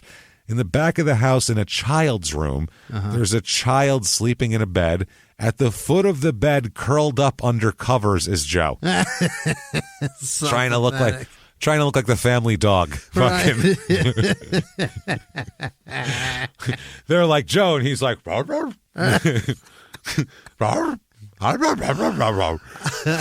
got a sausage, and then he sat up. Joe, you gotta go out and go potty? Come on, Joe. We'll go outside, we'll go for a walk, and then he hopped up, and they're like, ha, we knew it was you. Gotcha, you bastard. Busted. It's like, shit. Can I have that sausage, though? Son of a bitch. You have that pepperoni? You have that pepperoni. You caught fleas for this, Joe? Jesus. Dog products always look delicious to me for some reason. I don't know why, but I'm very attracted to the look of a dog product. Like, we have these dog treats, and I almost grabbed the bag and started eating them last night, not realizing they were dog treats because I just saw they have pictures of the treats on the outside, and I was like, oh, that looks good, and I grabbed it not knowing what it was. Thank fuck there's a picture of a dog with floppy ears on the other side that alerted me that this is not people food. I've tried them. I almost ate dog ice cream the one time. I was gonna. I wanted ice cream, and I'm like, how bad could it be? And then I saw not for human consumption, and it's probably made from fly shit. I'm like, maybe not. I got these duck jerkies that are wrapped around sweet potatoes for Vaughn. He fucking loves them. Really? So when he loves something, I want to know why, James. So I always taste them, and I just pop them in my mouth and suck on it, and I go, not so good. Not so good. You ever tried a pepperoni? They look way better than they are. I'll tell you what. It's not awful. I don't know if you're supposed to dip them in something or what to make them better. If anybody out there has a good pepperoni recipe, hit us up at Murder Small on Twitter, at Small Town Murder on Instagram. Just, Small Town Pod on Facebook. Hit us up. Let me know. Barbecue that you dip them in? Do you wrap them in bacon? Tell me. That's the thing. Is this a grill situation? Do I need to put them on a hot pan, flat top, quick? Do I need to parboil them? What do I do? Is better? Yeah. How do I do this? Will an air fryer help me at all in this situation? Do I need one of those? They're not as bad as you think, but they're not near as good as they should be. They're not as good as they look. Right. They look like you could eat the whole bag of them and be like, man, those pepperonis are something.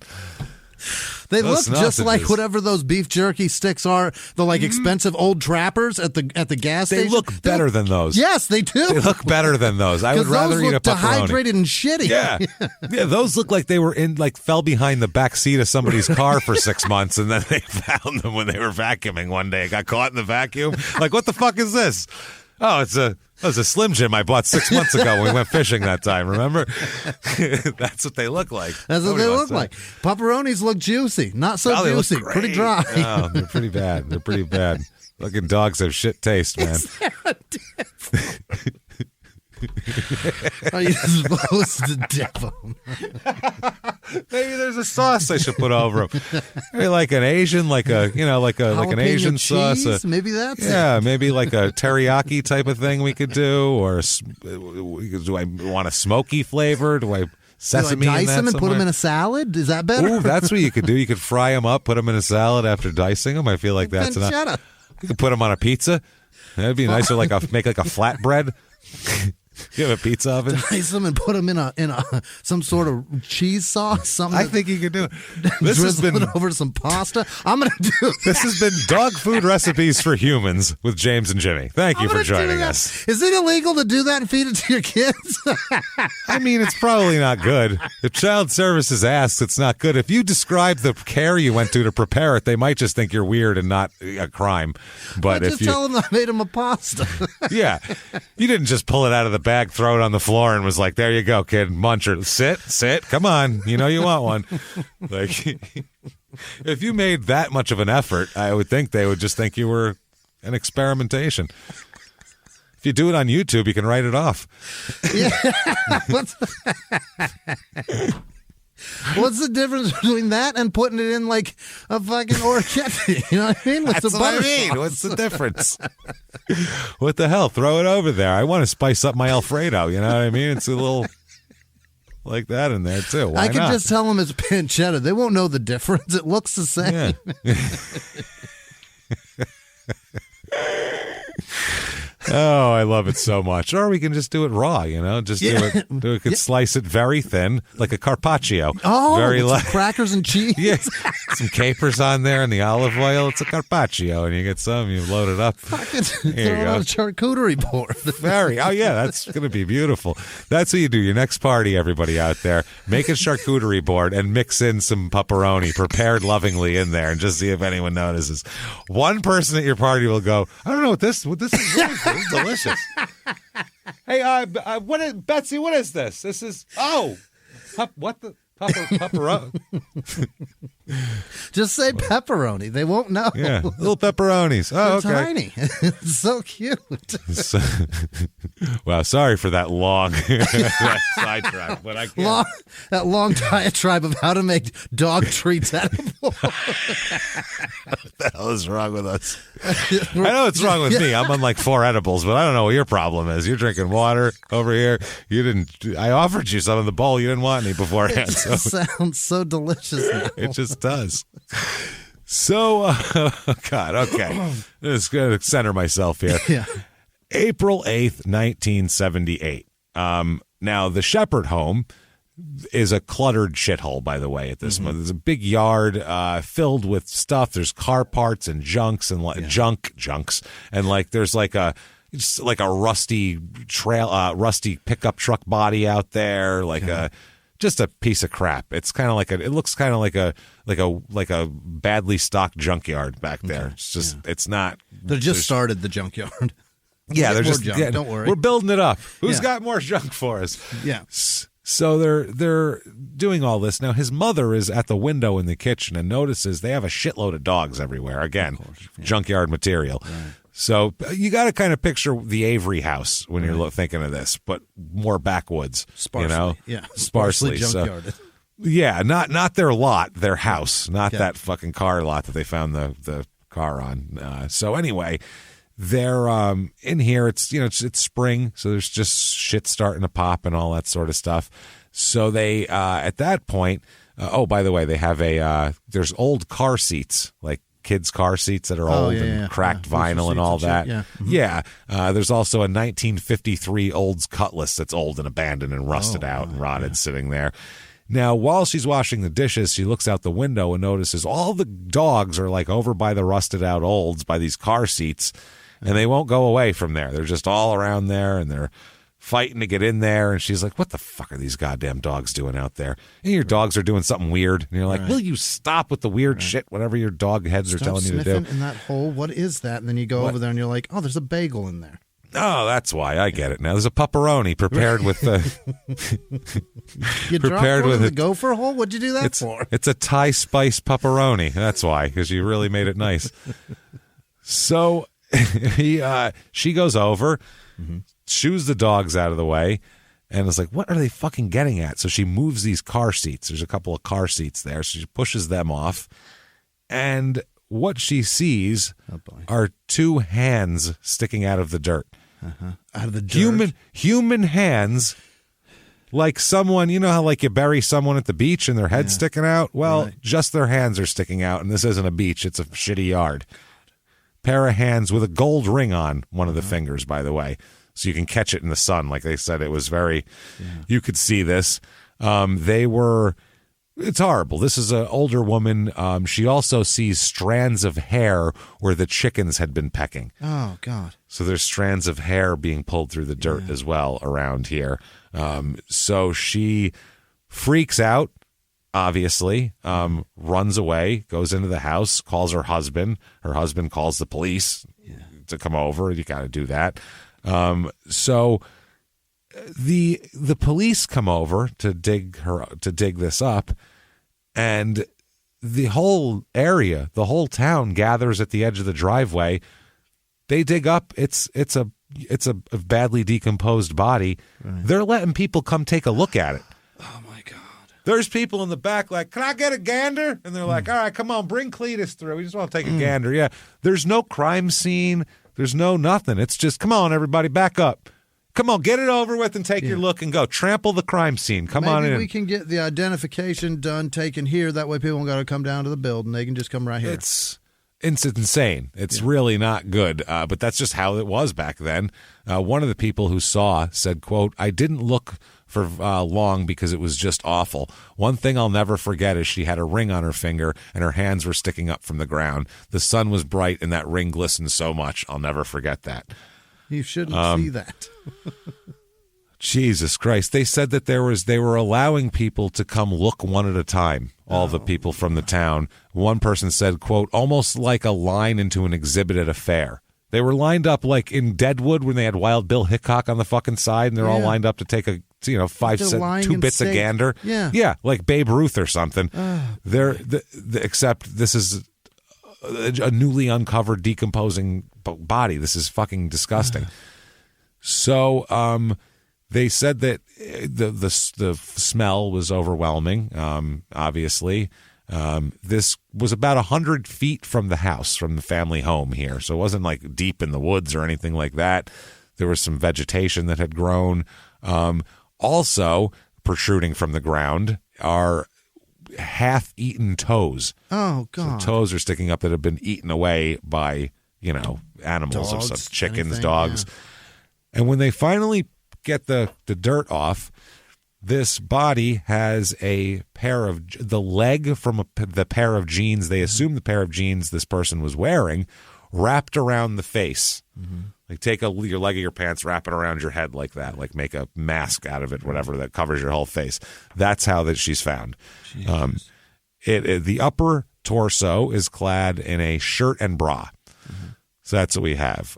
Nothing on the bottom half except for socks. Okay. They said they found a pair of rust-colored her jacket possibly. Mm-hmm. They found underwear laying next to the body, and her shoes had been placed one next to each knee on the outside. Mm-hmm. So very specifically, the garments found with this body matched those described as what she was wearing when she disappeared, Roxanne Woodson. Yeah. So it's bad stuff. So they go talk to the Harris kid, Frankie Harris. And he says that she was fully clothed last time he saw her. So, that was because he's like the last known person to see her. So, fully clothed last time I saw her. I don't know anything about that. Do you know how her pants got off is what they're doing. So they do the autopsy. They do find out it's Roxanne's body through dental records. She apparently has a very specific molar that they could identify easily through dental records. Okay. They said there's no signs of trauma to the body, no foreign object inside the body. They said that later on, not in the initial autopsy, but later on, they do note that there is a blow to the head that could have been serious enough to cause death and should have been detected in the initial autopsy, but that they also said there was another blow to the head that would probably be only sufficient possibly to cause lack of consciousness, knocking somebody out. But that couldn't, they said that probably, that's understandable to miss this one because it was a light one. But the other one they should have seen. They said the cause of death most consistent with the physical findings was asphyxiation or suffocation. Evidence of hemorrhage in the larynx supported the theory of that. So they had to really get deep for this. Because we're talking a month and a half this has been there. So it's a long time. They said strangulation was also a possible cause of death, although they found no fractures in the cartilage or bone of the neck. The hyoid bone, that wasn't broken. None of that. They said, is it possible, they asked the doctor, it's possible, he ended up saying, that she could have been buried alive. They're not sure as well. That possible, yes, possible, no. They said if she was buried alive, we wouldn't know it because dirt wouldn't be able to get into her mouth because she had denim wrapped around her face. Right. So that's how you would be able to tell if she had dirt in her lungs, but they didn't see that. So the doctor says he found no evidence of sperm during the autopsy, but also indicated that over a month and a half, the sperm could have degenerated and become unrecognizable. God, so the science is not as good as it is now. They said there's no evidence of ingestion of drugs or alcohol, although low levels of acetone or ethanol were found. Ethanol. And we'll explain that too. They said this could have been the product of putrefying changes, your body changes. They said that the acetone might be a product of ingesting rubbing alcohol, which is potentially lethal, but also said that he saw no evidence that she died from drinking rubbing alcohol. So they want to talk to Joe, who, luckily for them, is sitting in their fucking jail after he escaped the first time. Right. So he's sitting in there now. They go over to him, they talk to him, and he says, quote, "Why don't you quit bothering me and go to Indiana and see if Roxanne Woodson's up there with Wayne Robards and his wife." And his wife? Okay. And his wife. Yeah. They were like, well, don't think so. They said, well, that's not going to be necessary. And he said, well, I wish she would be found so you people would leave me the hell alone. Wow. At least he refrained from damn whores. At least he's straight. Yeah, got that out. So then they said, well, actually, we don't have to do any of that. We found her buried in your yard, Joe. So... it's where the case kind of ends now with this. It's your yard. He says, oh, you're lying. And then he said, or, this is the second thing, either you're lying, one of the two, you're lying, or, quote, somebody put her in there to make me look bad. 100 feet from your house. 100 feet from your house. They said, Joe, you have like 6 dogs that are out all the time and everything else. Who the fuck could come in, dig a shallow grave, and dump a teenager in it without you or any of your dogs noticing? Right. How is that possible, you fucking idiot? So to make me look bad, because that's what I do. Yeah. I want to make someone look bad. I'm like, I'm going to kill a teenager and bury her in his yard. That'll do it. Ha-ha. That'll make him look horrible. He'll never be president of the Rotary Club now. Like, what the fuck are you doing? How would somebody get that? You would have to be distracting your dog with a 2-hour-long YouTube show of pepperoni recipes. Otherwise, those dogs are out there for sure watching your property. Yeah, and you have something that they want to sniff and bite and everything else. Jesus. So Joe says this is what he says happened over the course of the next 12 hours, not in the course of that night. He says interrogation began at 3:30 a.m. and lasted until 3 p.m. that day. Okay. So that nowadays would be considered too long of an interrogation. They'd probably throw whatever he said out. Anything past about 4 hours, 6 hours, they're going to fucking toss. Smidge early to wake somebody up, too. You know what I mean? Hey, get up. Let's talk about murder. So then again... I bet a lot of listeners do that for us. They turn it on and, hey, wake up. If you're listening to this and it's early morning, wake up. Let's talk about murder. Get up and give me murder. Get your ass out of bed. Let's talk about this. So now he says also that his Miranda rights were not read to him until 2:30 p.m. Is another thing he says. He says also that one of the TBI, Tennessee Bureau of Investigation officers, and the district attorney had threatened to put his parents in jail, burn down his parents' house, and take away his children. He also claimed one or all of them, we don't know, punched him in the stomach, grabbed him by the throat, and pushed him against the wall. He said that after about noon, he'd been taken from the holding cell into a small office, and he said that at that point, everybody calmed down a little and all that and whatever. Now, they say that's not what happened at all. They said they talked to him beginning at about 4 a.m. He was given his Miranda rights in the very beginning. He acknowledged them and agreed to talk, but refused to sign anything, that's shady. That's, a lot of times if you won't sign anything, nowadays they go, well, when we can't talk, that's it, period, done. And it'll be on video, them saying, I understand, but I won't sign. It's still not okay. So they said he appeared mentally alert and physically sound, wasn't under the influence of alcohol or drugs.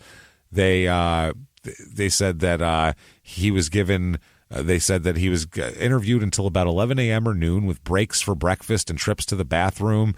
They said he never requested that the questioning stop, and they all denied that they physically abused him or threatened to burn his parents' house down or anything of that nature. So here's the story that they get out of him. This is why he wants to say that this shouldn't be admissible anywhere. Can't wait. Because the story is, as you can imagine, not real believable.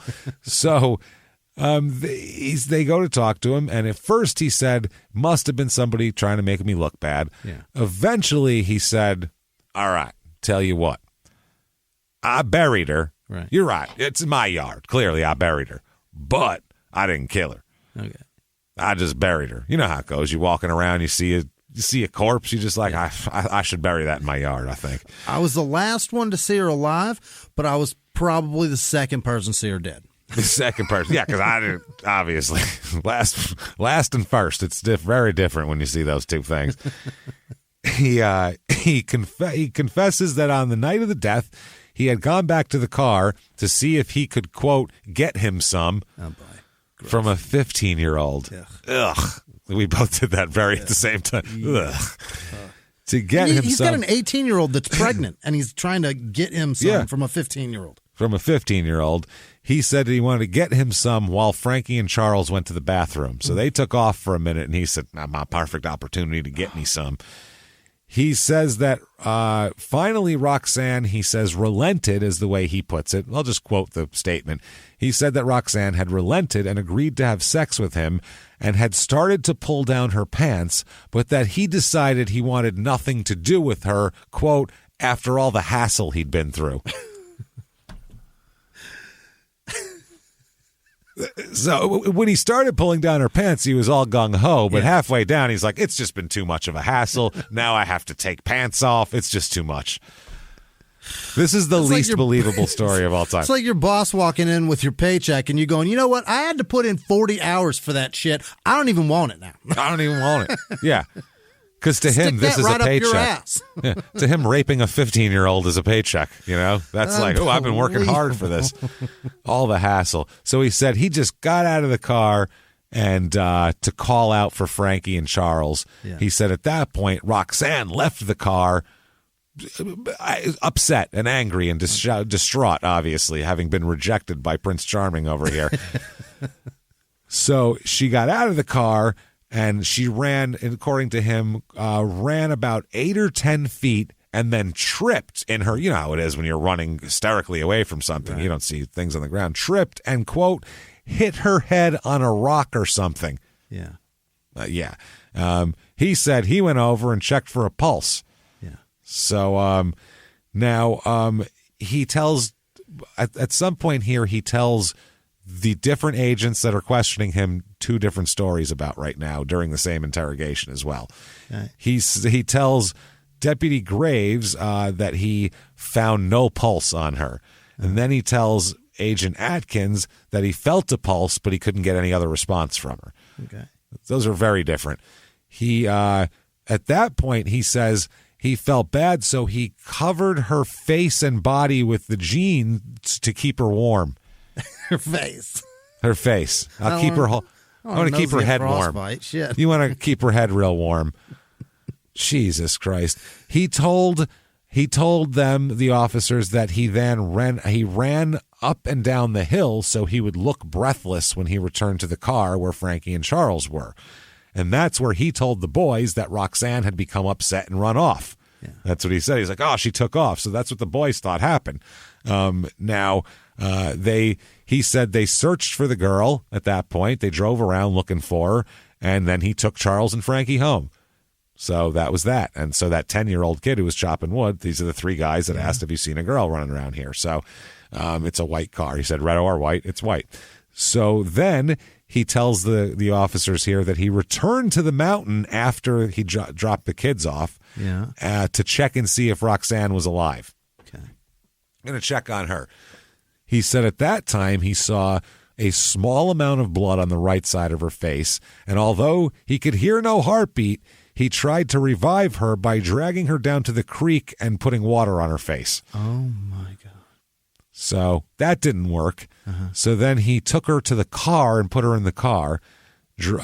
Again, takes her to the Tellico River this time and tries to revive her by washing her face with cold water. Deeper water. Need deeper. Deeper water. That'll help. Yeah. Then he drove around Tellico, he says, looking for the chief of police. Chief, I got a dead girl in the car. You might want to take a look at this. Chief! Looking for him. Hello!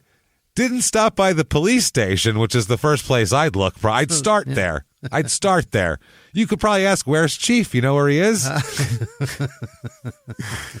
But he said he drove around, couldn't fucking find her. I mean, couldn't find Chief of Police anywhere. So he's like, I guess I got to keep this dead girl for a while because I can't find him. I mean, shit. He said he carried Roxanne to his house at this point.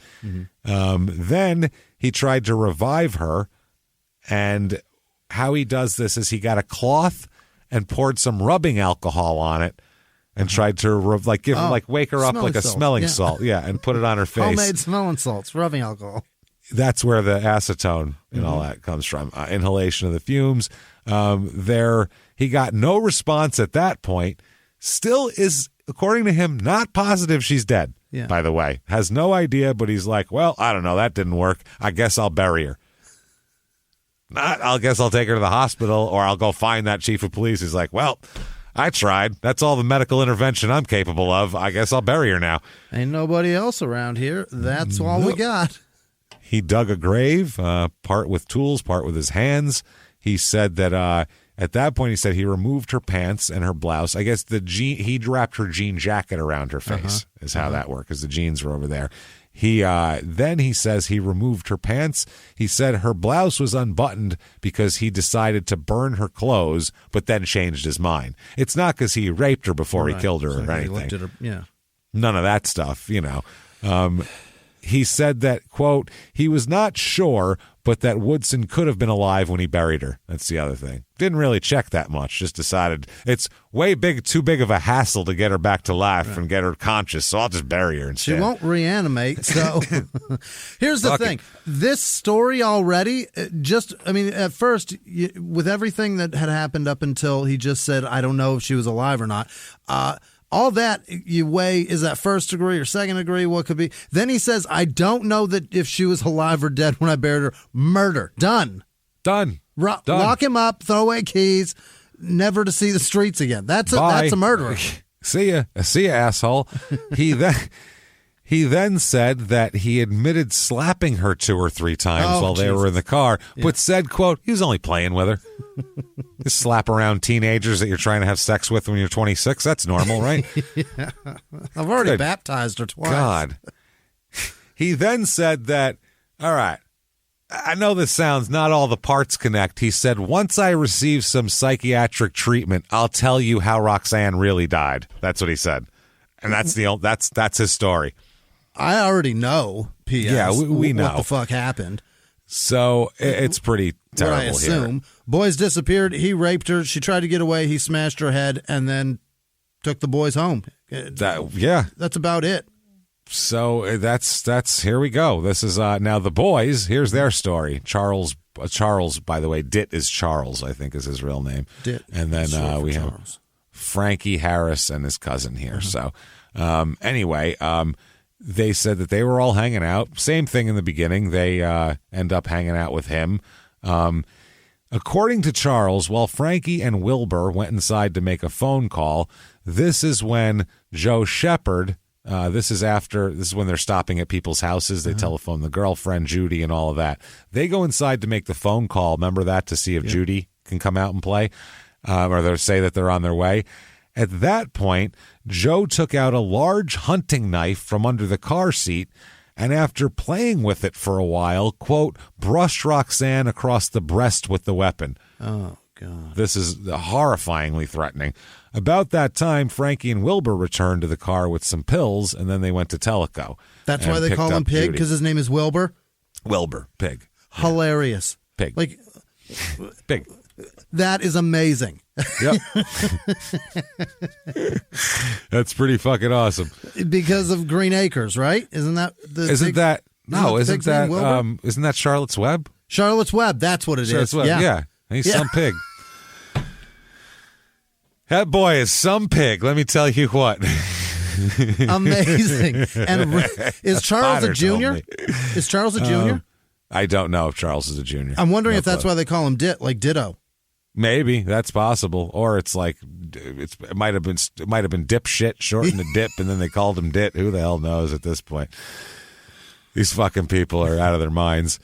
So anyway, they drove to a steel bridge where they sat and talked for a few minutes. About 8 o'clock, Judy and Pig began to quarrel, and that's when they walked back down. They told him pick them up later. The remaining members of the group decided to drive back to Tellico. They reached Tellico Beach, the diner. That's when Joe Shepard turned up Old Furnace Road instead. They were all supposed to go to the diner. They drove about a mile. That's when he stopped the car and approached Roxanne about having sex with him again. I'm sure in a very polite and kind way. She refused. He persisted for several minutes, but she continued to say no. Now, according to Charles Bovard here, Joe then leapt into the back seat where Roxanne was sitting with Frankie and wrestled with her until everyone else got out of the car because they were, freaked out. Right. So then Frankie calmed Roxanne down, who was crying and hysterical, because a giant old man psychopath just jumped on her. Yeah. Joe walked up to Roxanne at this point, who was out of the car, went and consoled, walked up with a pistol. This is the toy pistol from the dashboard that he said he just played with, and said, quote, if you don't shut up, I'm going to blow your brains out. Oh, boy. Somehow, the younger boys then convinced Roxanne to get back in the car. What the fuck? How? How did they convince her, man? They should get jobs in sales, these two. Holy shit. They convinced her to get back in the car. They drove further up the mountain, stopped a second time in an area that had been clear-cut. So there was an open area here. Frankie Harris then says that it was at this stop, not the first one, that this is where their tales are a little different, because this guy said, Frankie Harris said, this is where he pulled the gun, not the first one, whereas the other kid said it happened on the first one. But they both say the exact same thing happened, just at different times. So someone misremembered a time. That's fine. So they said that Joe left the car, asked the boys to walk down the road a little bit while he talked to Roxanne to calm her down so she would, quote, not call the law on him. The law. Yeah, the law. So he's trying to get her not to call the law. They walk a short distance down the road, took a leak, returned in about 5 minutes. During this time, they heard Charles said he heard the sounds of a scuffle and heard Roxanne say loudly, quote, you son of a bitch. She's a badass. I love it. They got back to the car. She's not taking any of his shit. They got back to the car, the two boys, and neither Joe nor Roxanne were around.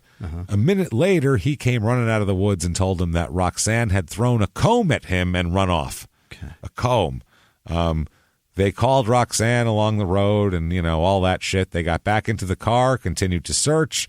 They asked a man at the only house on the road if he had seen a girl walking by. That's the 10-year-old, not a man. They said no. They continued back but I guess if you're 13, I don't know, it's all the same. Probably sees himself as a man, and that's a peer. So, yeah, that's it. They go pick up Wilbur and Judy. They drop everybody off. So everybody takes them all home. He also tells them to keep quiet about what happened, tells the boys. The next day, Roxanne's father came to Frankie and Charles, the homes of Frankie and Charles, looking for Roxanne. Right. And that's when the massive effort started.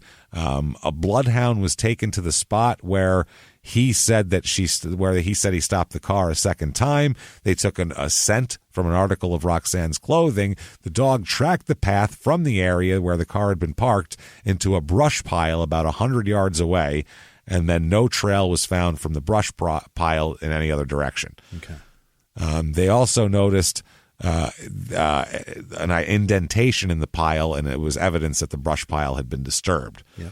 I think that she got thrown there, which is probably where he tossed her while he told the kids, hey, I don't know what's going on. I'm going to take you guys home. Then he goes back and found her.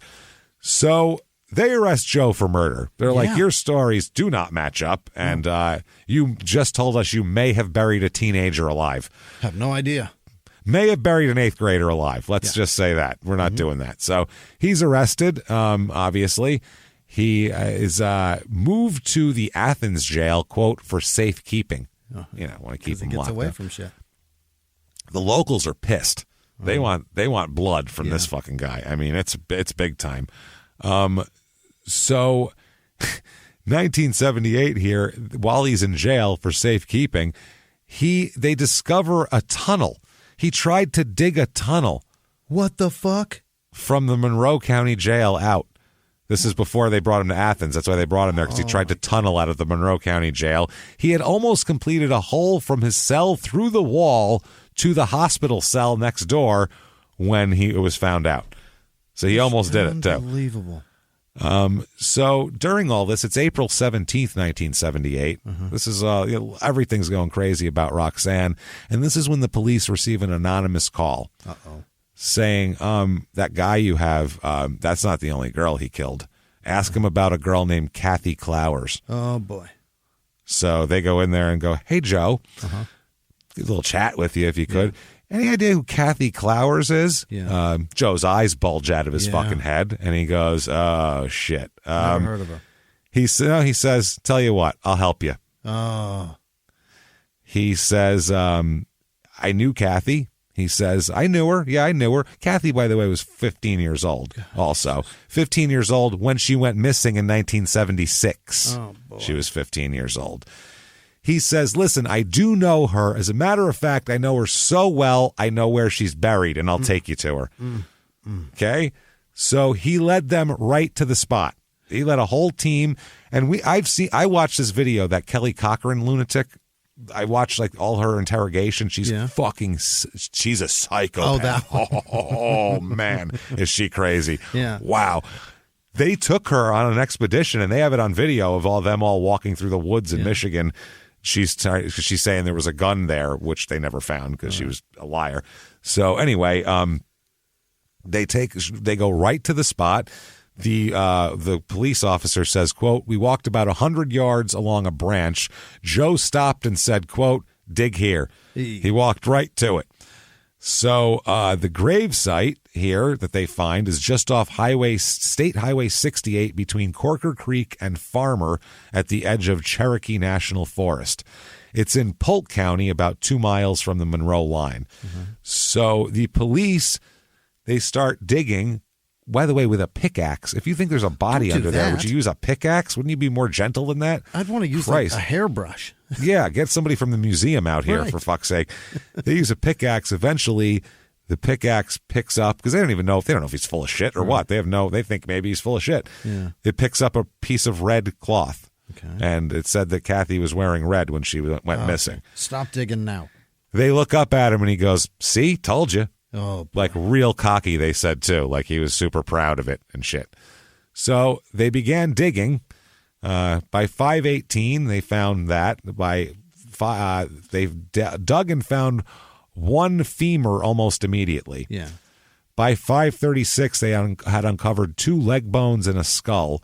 There was a blue cloth material lying under the right leg, none under the left. The body took about 20 minutes to pull it all out. The head was lying to the northeast, lying on its back. The pants are pulled off. Yeah. The zipper is unzipped about 2/3 of the way. The zipper is on top of the pants, their jeans. The legs are wrapped around her head. That sounds familiar. Yeah. Denim wrapped around the face. That's Gotta keep her head warm. That's a signature, Chief. That's what that is. That's a trail of anybody you find with jeans wrapped around their face. That's you, asshole. That's your guy. So the legs are wrapped around, like I said. Her bra is under her left elbow. Reddish-colored shirt still on the skeleton, because it's a skeleton now. It's been there for 2 years. They said the shirt is made of stretchy material, about like the material a T-shirt is made of. The shirt has white snaps on it, and some are rotted off. The right lower molar next to the back is missing. The front right tooth is chipped. One red snap clothes label is found. Her underwear are under her also. And, they said that he just told her that they told him she's up this stream, let's go, and they did it. ID'd by dental records because otherwise it's a skeleton. Right. No other ID except for the 20 clothes. Minutes is a hasty ass dig, dude. You're destroying evidence. They destroyed evidence doing 20 that. 20 minutes is way That's too crazy. fast. You better take hours for that. To get the bones and get everything. Yeah, plus you want to be careful. You want to get all the bones so, her family can fucking bury them, for Christ's sake.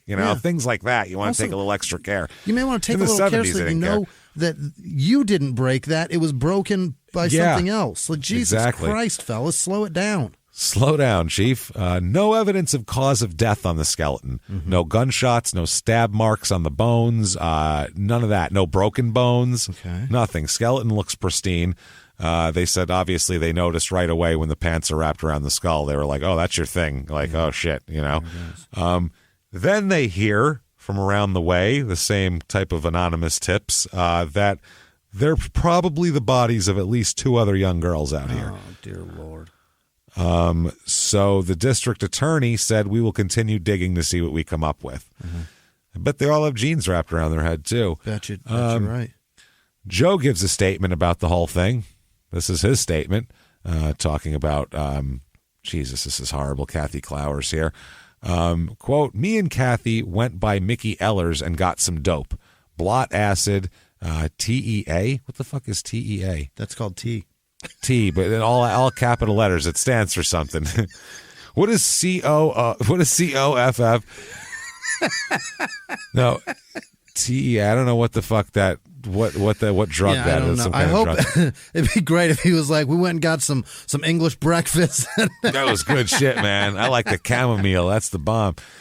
So, got some dope, which in this case I'm going to assume is heroin or something of the heroin, because that's what you'd call dope. And with all the other shit, it's all other stuff that somebody else might call dope. So, blot acid, TEA, marijuana, then went to the self-service station in Tellico.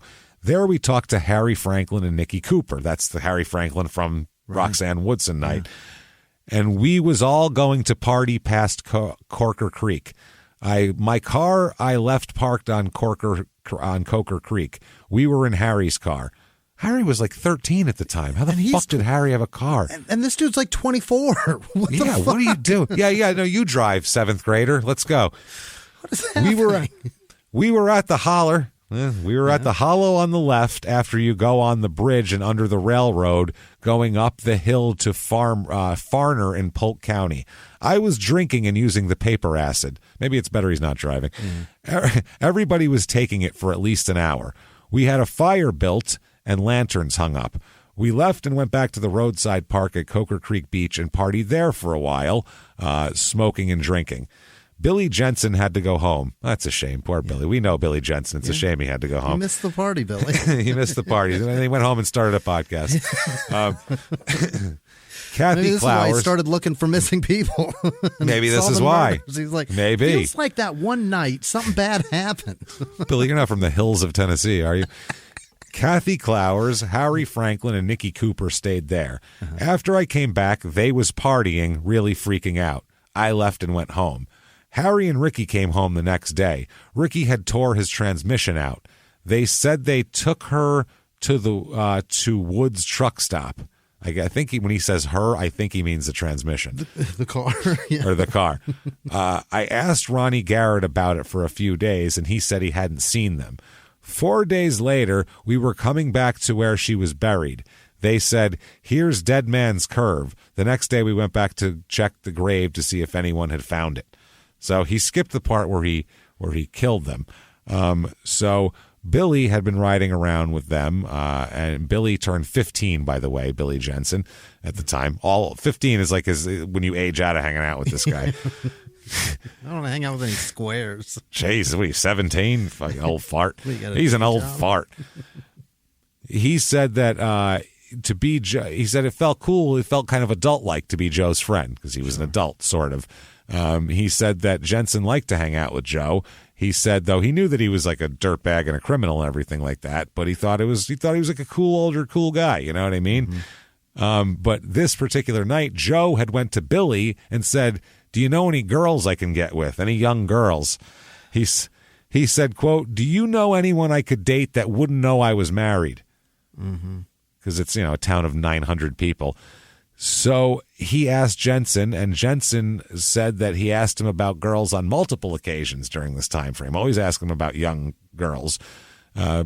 Billy said they were at Junior Shepard's car lot, and Joe was there, and I guess that's his brother or something, and wanted to know, again, if the young boy knew of any girls.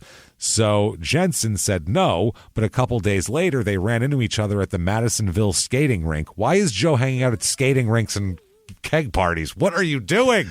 You're too old for this. It's gonna be I ran into each other at Build-A-Bear, and fucking he's getting younger and younger. It's Chuck E. Cheese birthday party. See, I'm convinced, James, I am convinced that people that drop out of school that young and are forced to be adults at a very young age, their heads feel like up. They're robbed of their childhood, and they try so hard to live it by surrounding themselves and being in relationships with very young people. It's so fucked. I knew one of those. I knew a kid who was 22 when we were all in 10th grade. His girlfriend was 15. Oh, God. And her parents were fine with it because he had some crazy fucked up drug addict mother and like all of that, all this horrible shit. And then he moved in with like his aunt and uncle, and like basically, they like explained it like, this girl explained it like he missed a few years of his life, so in actuality he's really 15, so it's okay. That's not what it is. He's a grown fucking man.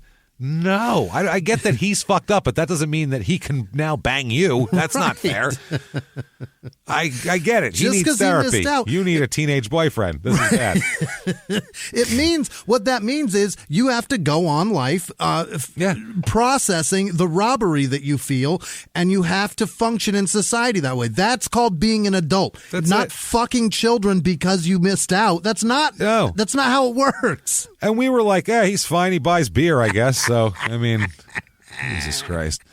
So they run into each other at the skating rink, and Joe says, "Do you know any girls I can go with?" Yeah. And Billy said, "No, I don't know." And he said, quote, "I want someone who doesn't know me, wouldn't know I was married." So that day, he actually had an idea for it. Jerry Clowers was at the car wash, and he had a younger sister at the car lot, not the car wash. He had a younger sister named Kathy Clowers. Jerry had wrecked his car recently and needed a ride, but so he got into the car with Joe and Billy. Billy talked to Jerry about them riding around, and would Kathy want to come hang out too? Yeah. No, my little sister's not going to come hang out with some old man here, so... Jerry said he'll have to ask Kathy, and so they arrived there at the Clowers trailer, and Jerry went inside to see if, you want to come ride around. Kathy said, sure, what the fuck? She wanted to get out of the house. What teenage girl wouldn't want? Boy, girl, anything. You want to go ride around in a car and smoke cigarettes and stuff? Fuck yeah. Fucking rock on, devil horns, I'm out. Let's Eastern go. Tennessee, no responsibility. Get in the car and have less. Let's do it. Shit, yeah. She's got some problems here. She's 15 years old. She has what they call limited academic abilities, is what's called. She's always in like she's a little slow in school and stuff like that. But no, she's not dumb or anything. She seems normal. But you know what I'm saying. So she's there. They said, "You want to come ride around?" She says, "Sure." Fucking hops in the car. Then Joe says to Jerry, Kathy climbs in the car, and Joe says to the brother, Jerry, you can't go. No, I don't want you to see what I want to try to do to your sister. Yeah. At that point, I grab my sister and I go, neither can she. Yeah. I go or she doesn't go. So they get into a car. It's a 1964 Malibu with a black top is the car. Sick. Yeah, not bad, right? And Billy Jensen and Joe and Kathy rode away. And that's that. He said that when they rode away, Afternoon Delight was on the radio, playing, coming out of the car. Gross. So also, Peggy Rainey they talked to. Peggy said, quote, Joe Shepard said there was a bunch of boys that had a girl out and she was on dope and that she was dead and that he got scared and left. He said that she was lying there dead. He told me that several times and that he would cry over it. Joe was down by the house every night except the night the Woodson girl was missing, but he did drive by about 11 o'clock that night and hollered and blowed his horn. He hollered and blowed his horn, Jimmy. Hey, beep, beep, hey, motherfuckers, beep, beep. The horn is enough. That's why you have a horn, so you don't have to holler. And blowed it. Before horns, people went, move your fucking car. Move, get the fuck, go that way. What the fuck are you doing? But then you went beep instead. It's a lot easier. You don't have to do both. Hollered and blowed his horn. He blowed his horn, Jimmy. So he comes over. She said that, he comes over, blowed his horn. A week after this Woodson girl was missing, Joe Shepard come over to the house and was crying and wanted to talk to me, and I was scared to talk to him. So, this is crazy. Then she goes on to say, I'm sorry. Okay. They said that Jerry Clowers, they explain that whole story. They said that later on, the one guy, a friend of her there, said that I heard later on that Kathy had been reported missing, and I went to Joe Shepard 2 weeks after this happened and asked if he had seen her. And, quote, Joe told me she'd gotten into a car at a truck stop south of Madisonville with several boys and went to Florida. Okay, and in the 70s, that was like, maybe it's true. People did that shit. It's such a bizarre story. It's so weird. They said the only thing they could get is that she had traces of the prescription drug Sinequan, Sinequan, in her system. It's a tranquilizer. Oh, God. That can kill you if you mix it with booze, apparently, too much. But they don't know if that's what it is. They said, quote, nobody knows for sure what killed Kathy Clowers. They never, ever find out. They don't know. That's just the way it is. They don't know. She had been missing. The other thing, too, she wasn't reported missing for days. Yeah. And then once she's reported missing, she's 5 foot tall, 15 years old, all this shit. They don't really look for her. It's not like Roxanne. There's no 100-person search party. They just go, we heard she went to Florida. If she turns up, that's that. And they forget she existed. That's that. They just let it go. They don't even bring her name up. That's why I didn't bring her up yet in the story, because they don't bring her name up. She's completely irrelevant to everybody until they get it. Not that she is, but in this to these people, she's she is. She's not interesting to law enforcement or people to report her until they hear that there's another girl dead. That's it. Wow. That's it. So he's charged with both murders at this point. Now, this is when they also start hearing of, I'm not going to read these, but two detailed descriptions of women that he has sexually assaulted in the weeks before the murder of Roxanne. That are still alive? Oh, yeah, they're still alive, that he sexually assaulted them, dragged them into a car. Here's just a piece of one here. As I was getting out of the car, they hit me in the back of the head with something that was black on one side and the other shiny. Scott carried me by my feet, and Gary held my arms, and I was carried to the van. I don't think we need any more than that. Oh, my God. This is fucking horrible. The blonde boy stuck a knife in my neck and cut an X on my right leg above the knee. What the fuck? This is the type of shit they were doing. Yeah. I don't know if he's got this crazy fucking. Oh, my God. How is that? I don't understand the excitement of that. It's crazy. They fucking raped her at gunpoint. He was the driver and the whole thing. It's fucking horrible. A few days later, she said that a few days later I went by the jail and I saw Joe Shepard. This is after he was arrested. Yeah. And he begged me not to tell on him and said he was sorry. Yeah, I bet he is. And yeah. So they have a hearing where they want to the first hearing, his attorney says, I move for dismissal. There's no evidence that she died of anything. They said there's no evidence that Roxanne Woodson died of anything other than a natural death. Okay, 15. Except for the fact that she's 15 and somebody buried her in a shallow grave in their yard. Those are two things that say not a natural death, usually. Very rare that people are buried in shallow graves who die of natural deaths. It just doesn't happen that often. So the judge says, "Get the fuck out of here with that." July 17th, 1978, he's being held in the Bradley County Jail. There's a cell across the hall from him. A guard is called. There's a prisoner sick. Guard enters the cell. The sixth prisoner's cellmate holds a shank to his neck. Of course. Takes his keys. Those two prisoners lock his ass in the cell. On their way out of the jail, they stop and unlock Joe Shepard's cell as well, because he was the one who thought of this whole thing. And the three of them fucking run out, because that was the only guy at the jail at the time. They take off. The other inmates are captured a few days later. Joe is fucking gone. Wow. Thin air, poof, he's gone. The only time that there is that he is seen is in October 1980, when they have a warrant for him in Illinois, when he's charged with the attempted murder of a policeman. A policeman here, Patrolman Roger Miller, apparently pulled a car over with three men in it. What's up? Yeah, King of the Road. Right, King of the Road. They just they stopped to pull him over. This Miller was returning to his squad car to make a license plate check, and was hit in the back by two .25 caliber bullets. Jesus, he got shot? Got shot, then was shot again with another bullet. The car sped away, then turned around and drove back by the officer and fired at him again. Oh, my God. They want to make sure he's dead. Make sure he's dead. He returned the fire and had heard someone in the car say that they'd been hit. Somebody said, ouch. So, yeah, he was shot. They said he was wearing a bulletproof vest, which saved his life. And the fact that they were 25s and the smaller caliber helped a lot. So they're still looking for Joe in 84.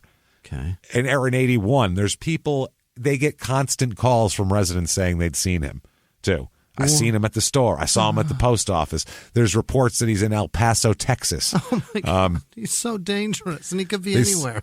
Anywhere. The Attorney General said because of fear, a lot of people maintain surveillance, and there's constant reporting. And there really was. I mean, they said, quote, there's people up here are a little scared that he's going to come down here and get their kids or their daughters. Yeah, that's a very real thing here. Shepard's father said he's tired of being harassed. Joe's father said, by the sons of bitches? Sons of bitchin' whores. Damn sons of bitchin' whores. He says, they keep asking me. I told you I don't know whether he's alive, dead, where the fuck he is. He said, quote, you can call it whatever you want. Since last June, I told them to get out and stay out unless they had a search warrant. Wherever I go, they follow me around. Wherever I go. How about have some following him? Aggravation about your son doing what he did, making us ask where these people are. That's totally, yeah. That would help. Can you help, maybe, since you seem to know him? Right. Good. Yeah. So they said, one guy here, one of the reporters for the newspaper, said it was probably throughout the 80s the single biggest mystery in Monroe County. I would say. Yeah. It goes on for years. Fucking years. Is he, and they were saying, is he hiding in the mountains? Is he getting help from people in the area to avoid police? Is he dead? Who knows? October 5th, 1988. Oh, my God. 10 years He's later. not captured. No. He's featured on Unsolved Mysteries. After 10 years. Robert Stack talks about him. It's the first official episode of Unsolved Mysteries. They have like 7 episodes before it, because I had to look it up to find where it was on YouTube. And that was like, they were all specials. And then official season 1, episode 1 is a Joe Shepard case. One of them. So they said they were very hopeful that Joe Shepard might be found after this. And they said on the show he'd last been seen in El Paso, Texas, and maybe living along the Mexican border. Okay. They couldn't have been more opposite of where the fuck he actually was. He's living in Maine by Canada? Worse.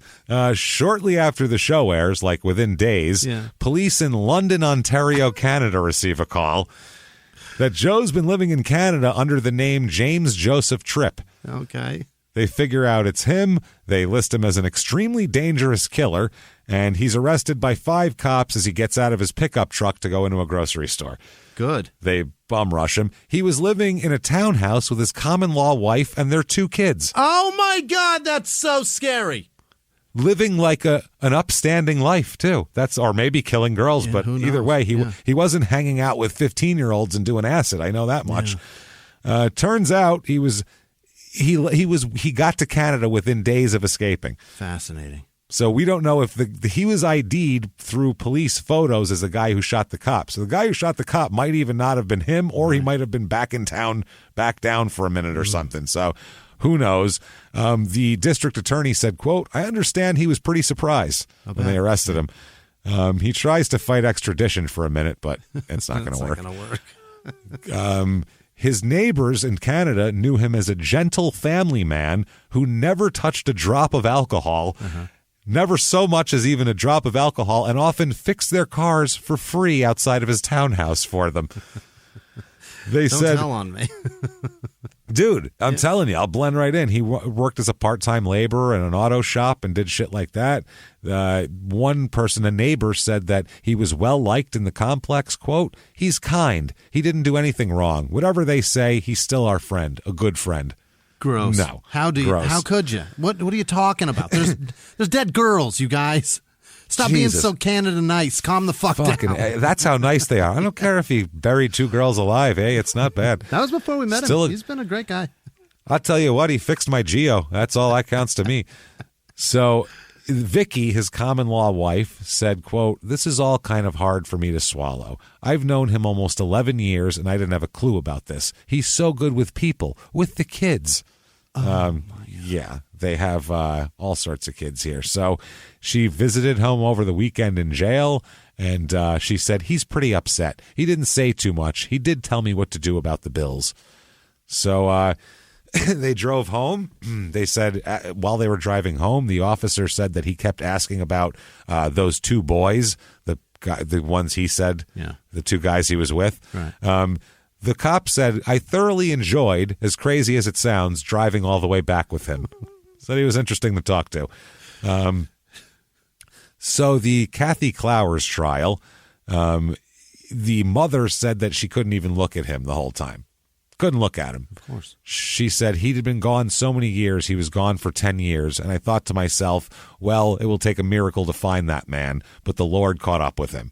So Robert Stack caught up with him. Let's be honest. Yeah. I mean, there's Unsolved Mysteries. It took 3 days. 10 years of searching, nothing. 3 days after Robert Stack goes, get Joe Shepard, and he's fucking done. So she said, nothing leave you. There's not a thing. There's nothing that hurts you worse. So she said that she's relieved, and the whole family's relieved because they knew somewhere along the line justice would be done. Jerry Clowers, the one who was told you're not coming, said, quote, I've been waiting for this day. I bet. He said, I always wanted to find him myself before anybody else did. Well, too late. Mrs. Esterhouse got him. That's it. Yeah, it's all good. Some fucking neighbor who brought muffins over. Right. So he said that he himself would search around the area for him, trying to find him because he wanted to find him. You get to Canada, sir. Alice Clowers said, quote, this is the mom, she didn't deserve to be killed. She didn't deserve to die. A 15-year-old kid. Lord have mercy, she never bothered nobody. So, they tried to ask the jurors, have any of you seen Unsolved Mysteries to get them excused, and the judge overruled it. He wouldn't let them rule out people who've seen Unsolved Mysteries. Yeah, because he was already arrested when that was all it was. It wasn't like this is before he was arrested, the media jumped on it. They arrested him. There was news stories everywhere. This is just another news story. So they said it doesn't have any other weight over anything else. So the evidence here, they said that he admitted it. They get a former people heard that he admitted it. He said he knew where she was buried. It's obvious that he killed her here. Right. Former girlfriend said that her name is Peggy Stanley. Peggy Raper Stanley is her name. Jesus Christ. She said she told him that she told the court that he had spoken of a girl who'd been killed by others and buried in the mountains. So that's what the defense is saying, that he just knew about it, but he didn't do it.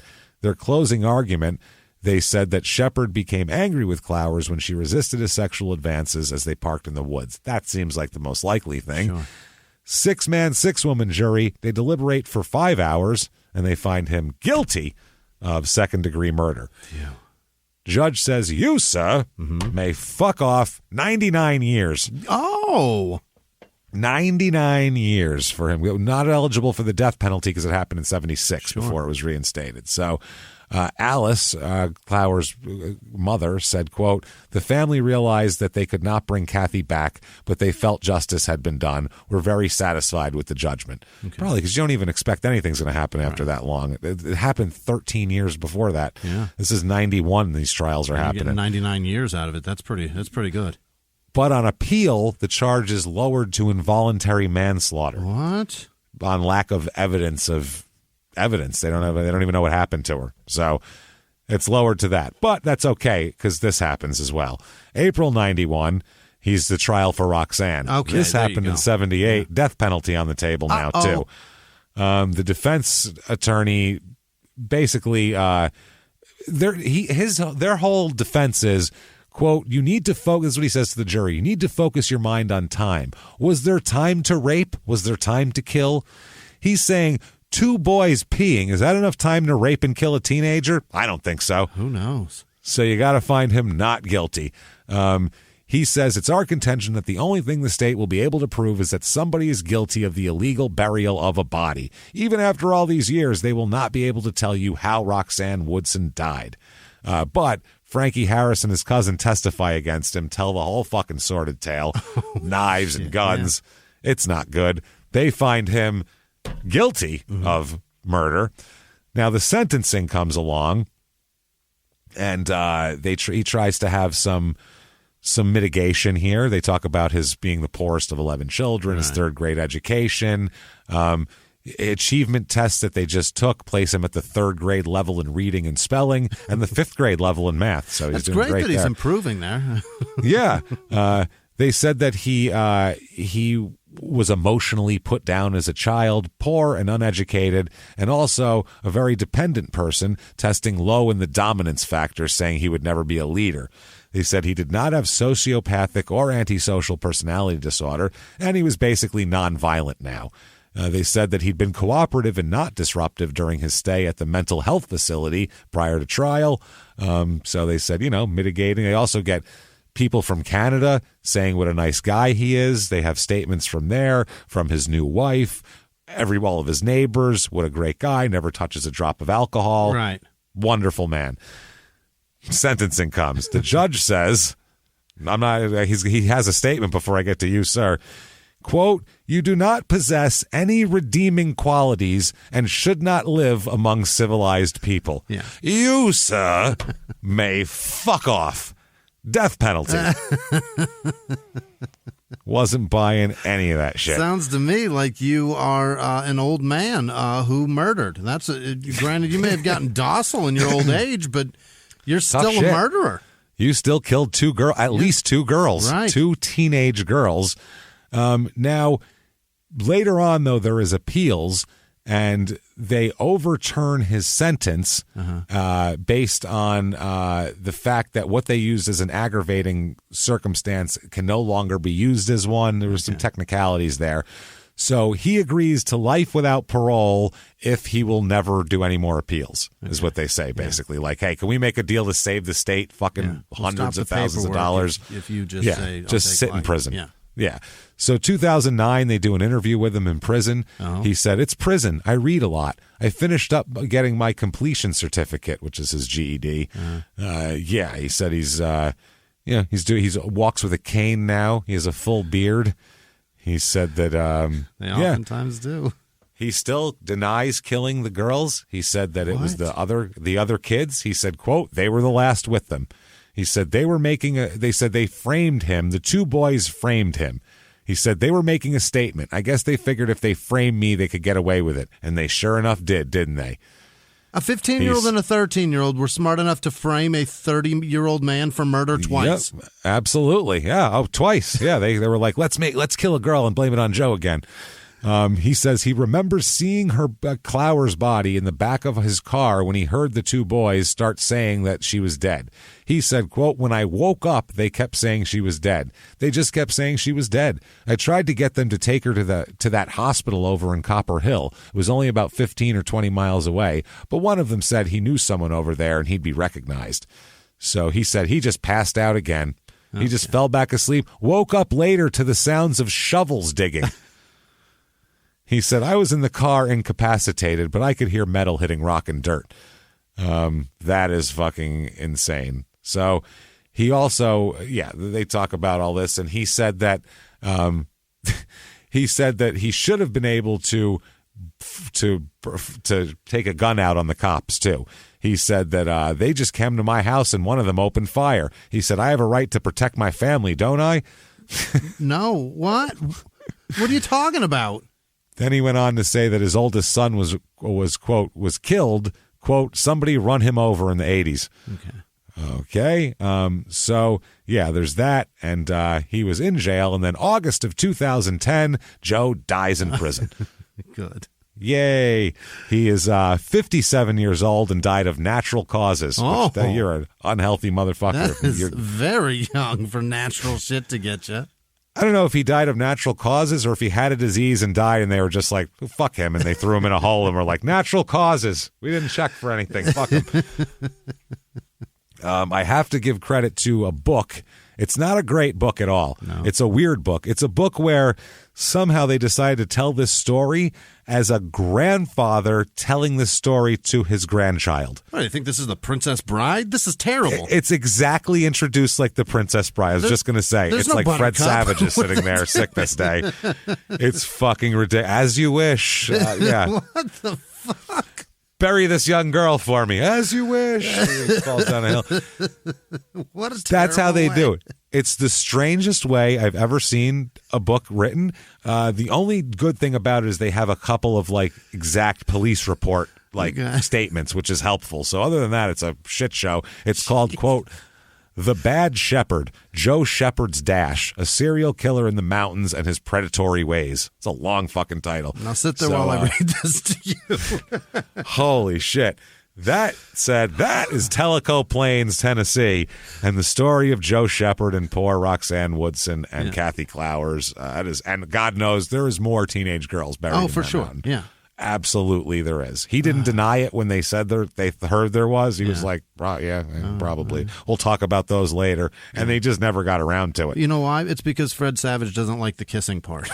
He's like, I don't want to hear the kissing part. Come on, kid. What are you talking about? It's a good, you got to get to that. It's a love story,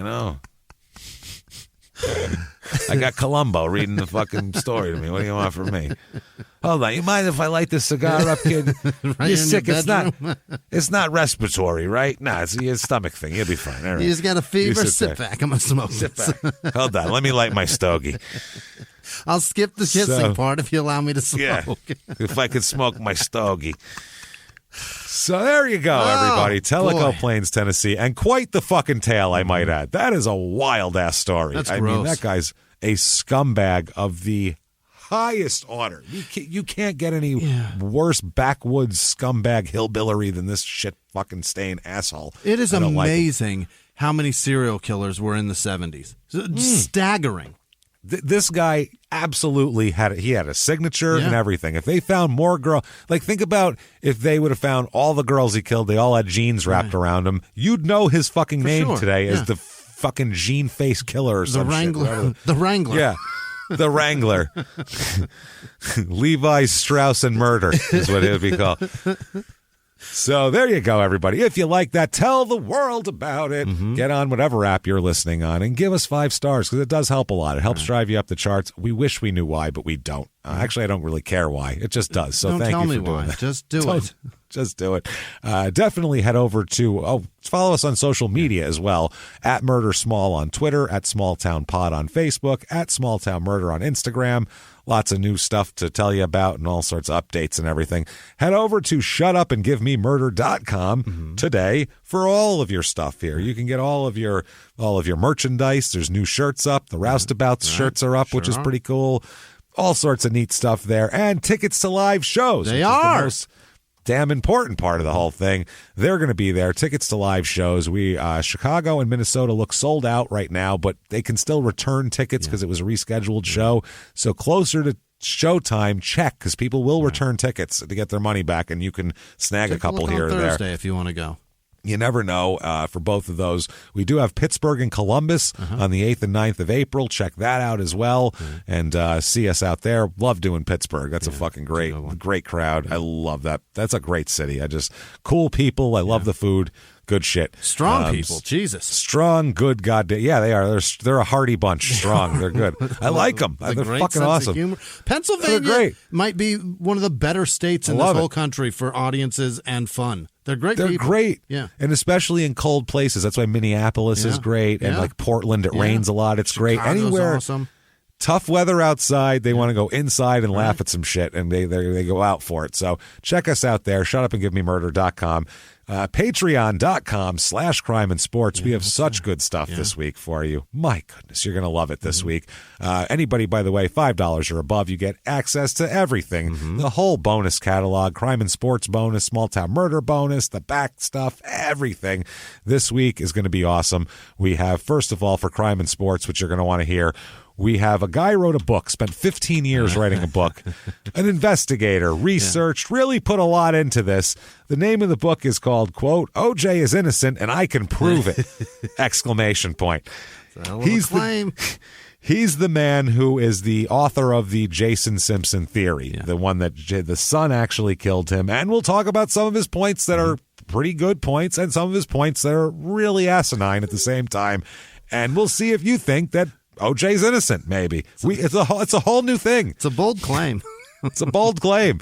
You can check it out and find out, though. And then for Small Town Murders, we're going to do something we have so much fun doing and that people have been requesting for weeks now. So we got to do it. The Love During Lockup. What a show. Season recap we're going to talk about. Crazy people that find people in jail, and it doesn't work out well most of the time this season. We'll talk all about that. That'll be a lot of fun. And then we'll have to do a prisoner dating game coming up soon, too. Can't wait. So lots of good stuff lined up. Patreon.com/crime and sports. Get it all right now. That said, Jimmy, I'd like to hear a list of the people who have gotten it all and will be enjoying these Patreon episodes this weekend. Jimmy, hit me with the names of these wonderful, wonderful people right now. This week's executive producers are Jason Roberts, Mason Mills, Jordan Bennett, Lori Pietz, Max with no last name, Mortal Coil Serpenti, I think, Samantha Anderson, and Kevin Blankenship. You guys are fucking unbelievable. Thank you. Immensely. Thank you, honestly, forever, the bottom of our hearts. Truly, you're amazing. You mean everything to us. Thank you. Other producers this week are Christian's ex Elena. Happy birthday, Elena. I don't. Yeah. I guess birthday. You're friends enough to where you still talk. That's rad. I can't do it. I'm incapable. Yeah, right. Corporal Carl Kirshner, Liz Vasquez, James Martyr, Peyton Meadows, Heather Hayes, Sean Flanagan, Jeff Shrewsbury, Tony Simpson from Scotland, Akira, happy birthday. Akira Marta? Yeah, that's Marta with an exclamation point, not mortal. Marcel Destin, Paul Ruest, Sparky Big Time. Sparky Big Time. Gross. You need to know Patreon, damn it. Melissa Spears in Melbourne. Joey Pepperoni Nips and the kids at Dakota Digital. It's fucking great. Janice Hill, Frank. Do you want to say something to Joey? I thought you were going to. We really appreciate Joey Pepperoni Nips. Every time it comes in, Sarah laughs and goes, Joey Pepperoni Nips again, and we laugh. It's just the only name we've ever laughed at in years. It's just so stupid. It strikes us as funny. I don't know why. Can see him. I can see him. Yeah, you can see him. And there's oil built up on them, like that. I want to know, are they the size or just the color? What is it? I think it's the color and the oil content is what it is. It's not even the size. It's the taste. It's the taste. Oh, it's very spicy. Got a spicy element to it. That's possible, too. Janice Hill, Frank, the South African birdwasher, Florence Fullerton. Happy birthday, Kenny. Mom, Dad, and Kim said so. To Kenny. Happy birthday, Jared Hohey, Centeno Kennels in Canada. Adopt, don't shop. Yeah. Tracy Poets, Samantha Quigley, William Powell, Max Lode, gross. Dorothy Harkins, Carrie Cons, Ashley Haston, Mitchell, Malherby, Michael Davis, Ryan Huron, Catherine Ann, Alyssa Boring, Joshua Hopper, JR3308, Aislinn K, Kenny Stewart, Isaiah Zilka, Lauren DeChara, Kevin DeVincenzo. I can do it better. Matthew Sawyer, Tabitha Bauer, Jolie Bonanno, Candy Fitzhugh, Will Stageman, Joanne Carrington, Madison Waldrop, Reagan Waldrus, Andrews, Jesus, Guido Pelagos, Lindsay Broswell, Bill Joe Jones. Bill Joe is so much harder to say. Kaylee with no last name. Stephanie McLean, Heather Johnson, Heather Elick. Okay. Blueberry the Pug, Nicholas Chandler, Rachel Shaw, Blake James, Samuel Wolrub, what is this? Braden Odendahl, Shane Boo, Megan Kemp, Lee Hill, David Falbo, Ben Manson, not related. Bryce with no last name, Kaylee with no last name, Mo McRae, Nikki Comer, Jens, is it Jens? Van Migro? Is it Jens like plural or is it Jens? Yin? I don't know. Let's go with Negro on that one. No, Migro. I'm kidding. That was a joke. With an M. I know. That was a joke. Like you were trying to say the Spanish. Never mind. I was making sure you heard what I said. Yes, I did. Okay. I was trying to pick on you. I wanted your face to get that color, which is red. Of like, I didn't say that, did I? That's not me. For no reason. Listen, let me talk about. You want to talk about Hitler for a little bit? Yeah, exactly. What are you busting out with, Bobby? Zach That's a crime and sports reference for small town murder. Leanne Lardner donated both ways. No. Oh, thank you. Two patrons. Leanne Lardner. She has 2 patron accounts. Well, thank you. You're Jerry so nice. Gentry, Sarah Sampson, Nicole Thompson, Katrina S., Dave Mariner, Sebastian with no last name, Landon Cantrell, Echo with no last name, Aiden McDonald, Alex B., Jordan with no last name, Michaela Cardner. What? Yeah, Cardin. Christine Priest Nugents.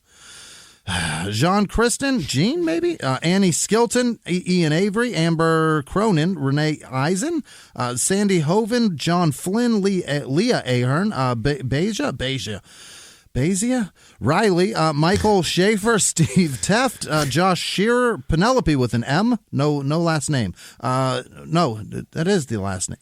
Caitlin with no last name. Connor Brady, Lily Shore, Ashley Clausen, Amber Seidnitzer, Aiden Flaherty, Katie Windholm, Michael Wilson, Alicia Krause, Laura Lambert, Josh Casey, Jean Ives LaFond, Chris Ann Ferguson, Randy Martinez, Amy Harley, Kristen Twitty, Amy Comer, Ken Coopers, I think, Ethan Rose, Joe with no last name, Heather Siri, Tamara Ellis, Jay Bug, Bobby Joe, Allison Parker, Jason DeForest, Andrea Becerra, Grace Sweeney, Holly G, Sheena Canoy, Wolfie Metalworks, Alexandra Hartung, Jessica Richardson, Pat and Robin, L. Dinkla.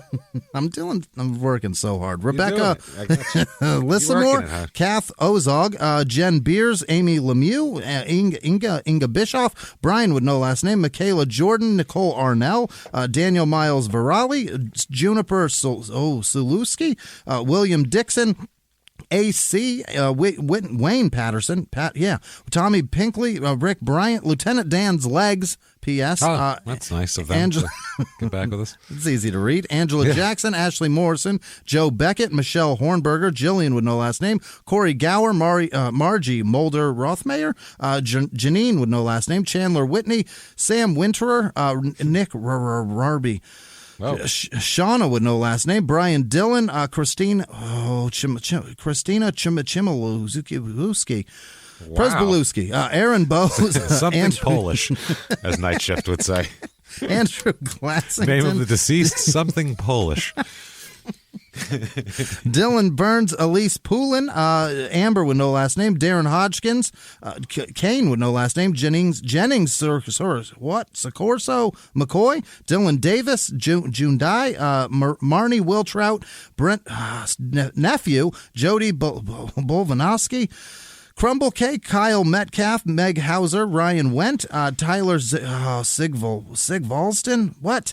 Sickbalston? He who cringes at the sound of urine hitting water. Blaine Jackson, Kelsey Cox, Karen Heinrichs Lukes, Travis Manning, Jacob Elijah, Maya Rubelard,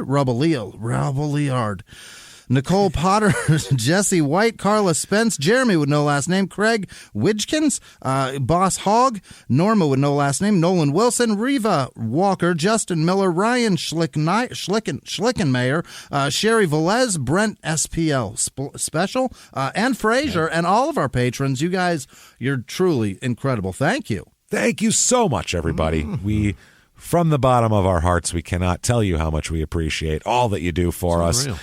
And if you want to find us, there's easy ways to do that. Oh, yeah. Google the show, Small Town Murder Podcast host. The easiest way. shutupandgivememurder.com. Links to everybody on there. You can follow us on social media and find us, and it's a good time. And it was a good time. Boy, did I have a fun week. This has been great. Fun week hearing about terrible things, and we'll be back every damn week after this. Yeah. And until next week, everybody, it's been our pleasure. Bye.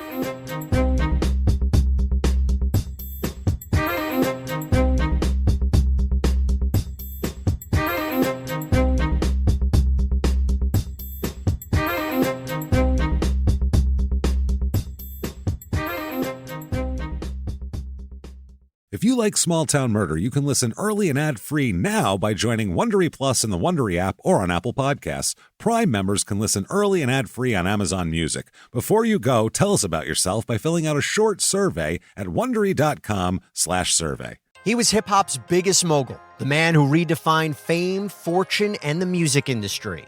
The first male rapper to be honored on the Hollywood Walk of Fame, Sean Diddy Combs.